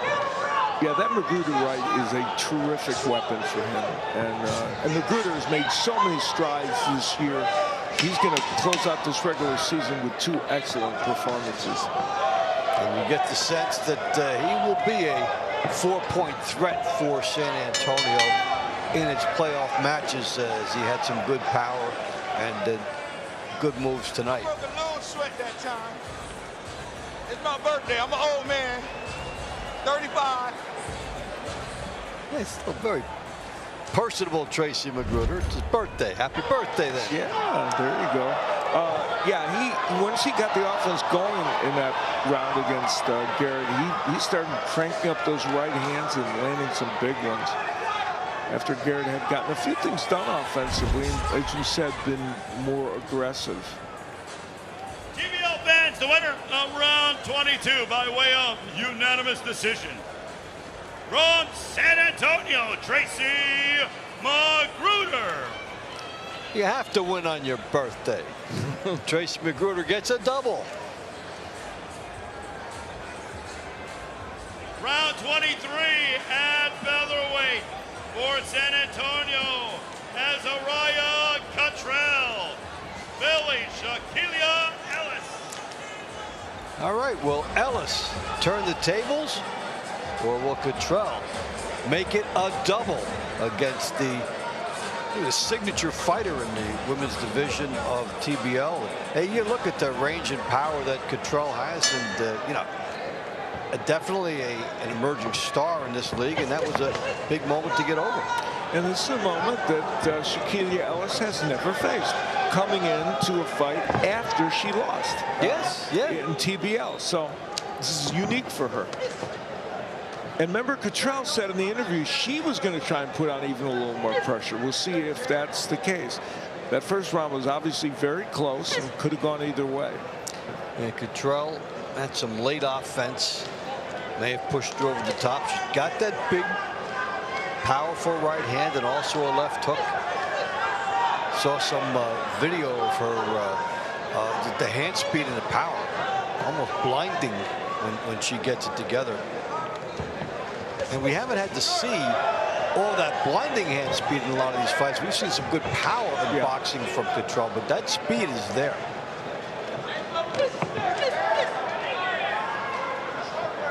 Winning the battle of the jab here is important. Ellis often does. In fact, almost always does. And in this case, it's a 50-50 push kind of situation with Cottrell. There's a good jab by Ellis. You know, we don't see too many people out jabbing Cottrell. No, and if we thought that Ellis was going to really rush in to say, I need to take control of this round, she hasn't done that. She has been a boxer-puncher like she always is. She didn't change her personality because she lost that last fight. No, and that's wise, because Cottrell does have the sneaky power to make you pay for being reckless. And she's a good counterpuncher. Ellis doing a nice job counterpunching there herself. And so far, the battle of the jab, I think, has gone slightly to Ellis in this round. She has landed some really solid and visible jabs. And there's Cottrell trying to get the big right hand in. There's a left hook by Cottrell.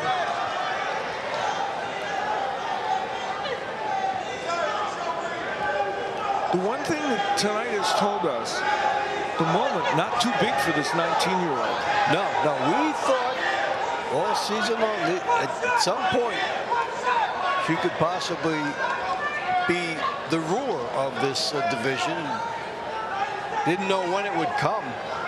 And you know, stepped in here. She came in with the best record of anyone that Ellis has fought in the TBL. That's a point to be made. Very close round again, like their first one. But you look at Cottrell, unflappable, terrific composure, and her balance is extraordinary.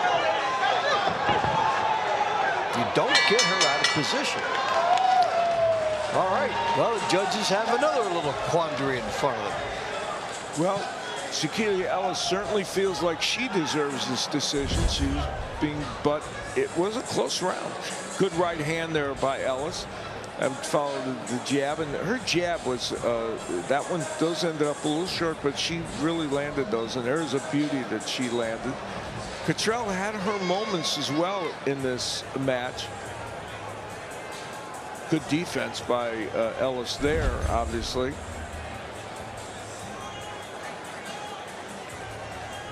TBL fans, the winner of round 23 by way of unanimous decision, Azariah Cottrell. So she doubles it up. Can't wait to see her in the postseason. Intriguing. AC Bryant pretty happy. Of course, he has a history. Our final money round will discover be in this the young lightweight lady. division. Yeah, over San in Hawaii. Antonio, Michael Bracamontes. Where Billy Nahir Albright. AC Bryant's son was training, and he found Azariah Cottrell when she was 7 years old. Felt she was something special, or she could emerge. Then their lives would then circle back as she became a 12-time national champion, and he got out of the services and into boxing, and here they are. A great story with them. So here we are with this one now. A little surprising that was a unanimous decision win for Azariah Cottrell. Could make a case for a win, but pretty close fight.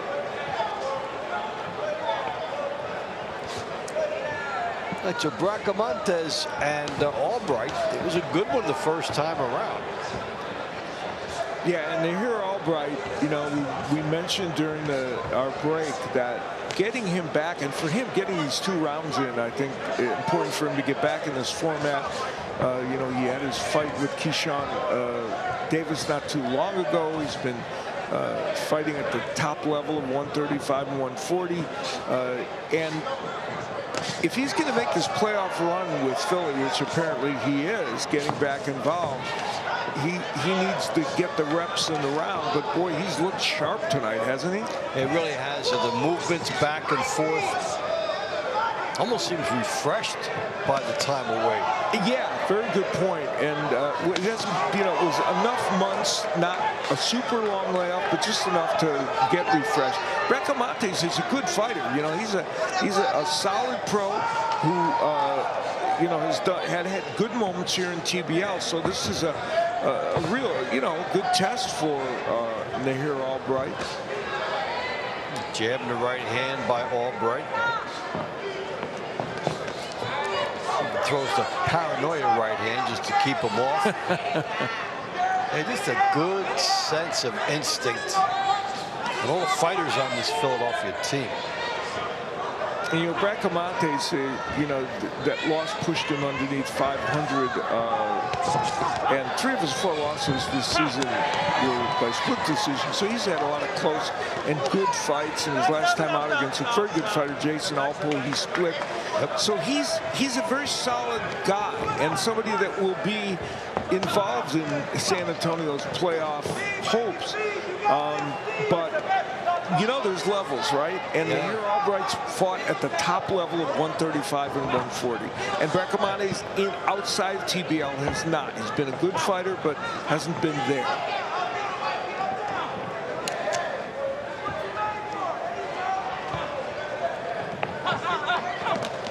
And the one thing about Albright that we've seen tonight here, he has not taken his foot off the gas pedal at any point in these 2 rounds. He continues to pound here. And look, a sneaky uppercut by Albright just missed, but he is seeing everything. And sometimes fighters that are involved in, you know, I mean, one of the criticisms of Albright in the Davis fight was he didn't do enough offensively, you know. And of course, Keyshawn Davis is a terrific fighter who can nullify people's offense. Bracamonte's coming forward. This is Bracamonte's what he can do in fights. He's real aggressive and can put punches together.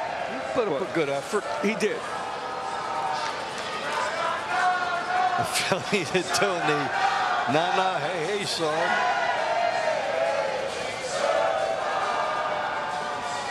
And that's what they do to a vanquished opponent as they close out their regular season. What a good night. I heard that one on the south side of Chicago with the White Sox many years. TBL fans, the winner of round 24 by way of unanimous decision. From the Philly Smoke, Shahir Albright. The 19-8 Philly. Wrapping up an exceptionally good performance. The Philadelphia Smoke, congratulations, an undefeated season. And there was Steve Cunningham Sr. and a whole host of support. And we'll be back to wrap this up. Check out the honor rolls after this.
Team Boxing League is brought to you by Balance of Nature. In boxing, consistency beats intensity.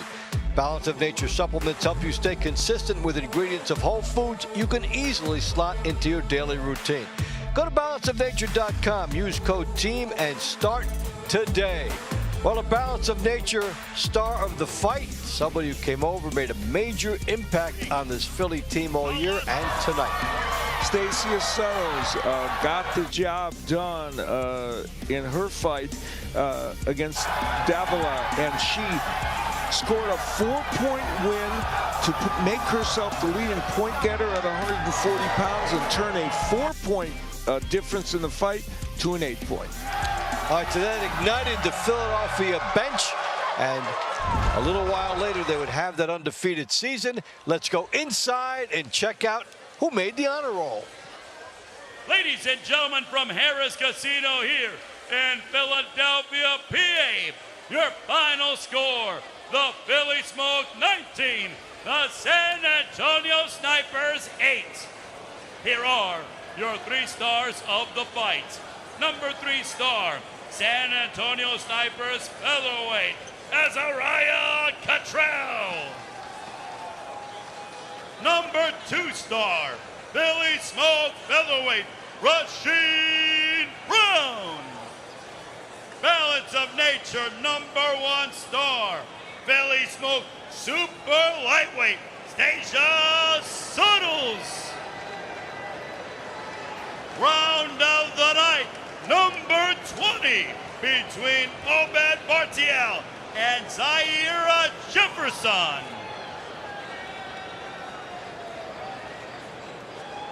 Coach, congratulations. Philly Smoke have finished undefeated for the season, the second team ever to do it.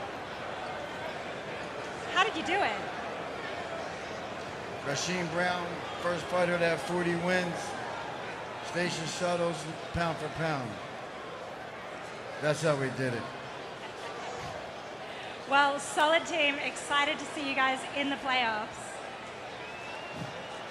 Rasheem Brown, second star of the night. Amazing performances tonight. And 40 wins, the first to reach 40 wins in TBL. How are you going to be celebrating that one? I ain't gonna celebrate. I'm just getting right back in the gym and getting ready for our next match so I can just keep improving every time. Well, congratulations. Looking forward to seeing you in the playoffs. Yeah, thank you. And Stacia Suttles, wow. You went from third place on the leaderboard to the top unmatched tonight. Incredible achievement. Going into the playoffs, you're going to have the only losses that you got this season was to Ariel Davis. You might have the chance to avenge those losses against her. If that happens, what are the adjustments you're going to be making to get the wins next time? You'll see the adjustments in the ring. You know, I'm working really hard with my coach. I'm listening to Bob and all the coaches here with Philly Smoke, and I'm coming for the win. Can't wait. Well, win or lose, incredible achievement this season. You're amazing. Guys, take us back to the studio. Okay, thank you. So that was the highlights from the honor rolls of something like this. You look at the Philly team now and said, what a juggernaut. Yeah, consistency all through the lineup. Everybody that performed here tonight really stepped up. Lasanda Contreras. Oh, how about that? Naheem Albright. Oh, how about him? All these people that had not been being talked about have big nights, and it just adds to that depth. And we had a really even a couple more words from Bob Kane tonight. A few more, yeah. All right, so let's take a look at the playoff picture that we'll be picking up next week. You see Philly's already in there, projected against the NYC Attitude. Teams that have work to do, and that will all happen next week. It will be very exciting. AC Bryant and Azaria Cottrell with her own terrific story in beating Shaquille Ellis. But this terrific night by the Philadelphia Smoke. Thanks for joining us. For Al Bernstein, for Jason Moon and our staff, this is Dave Bontempo saying so long from here. We'll see you as TBL rolls on.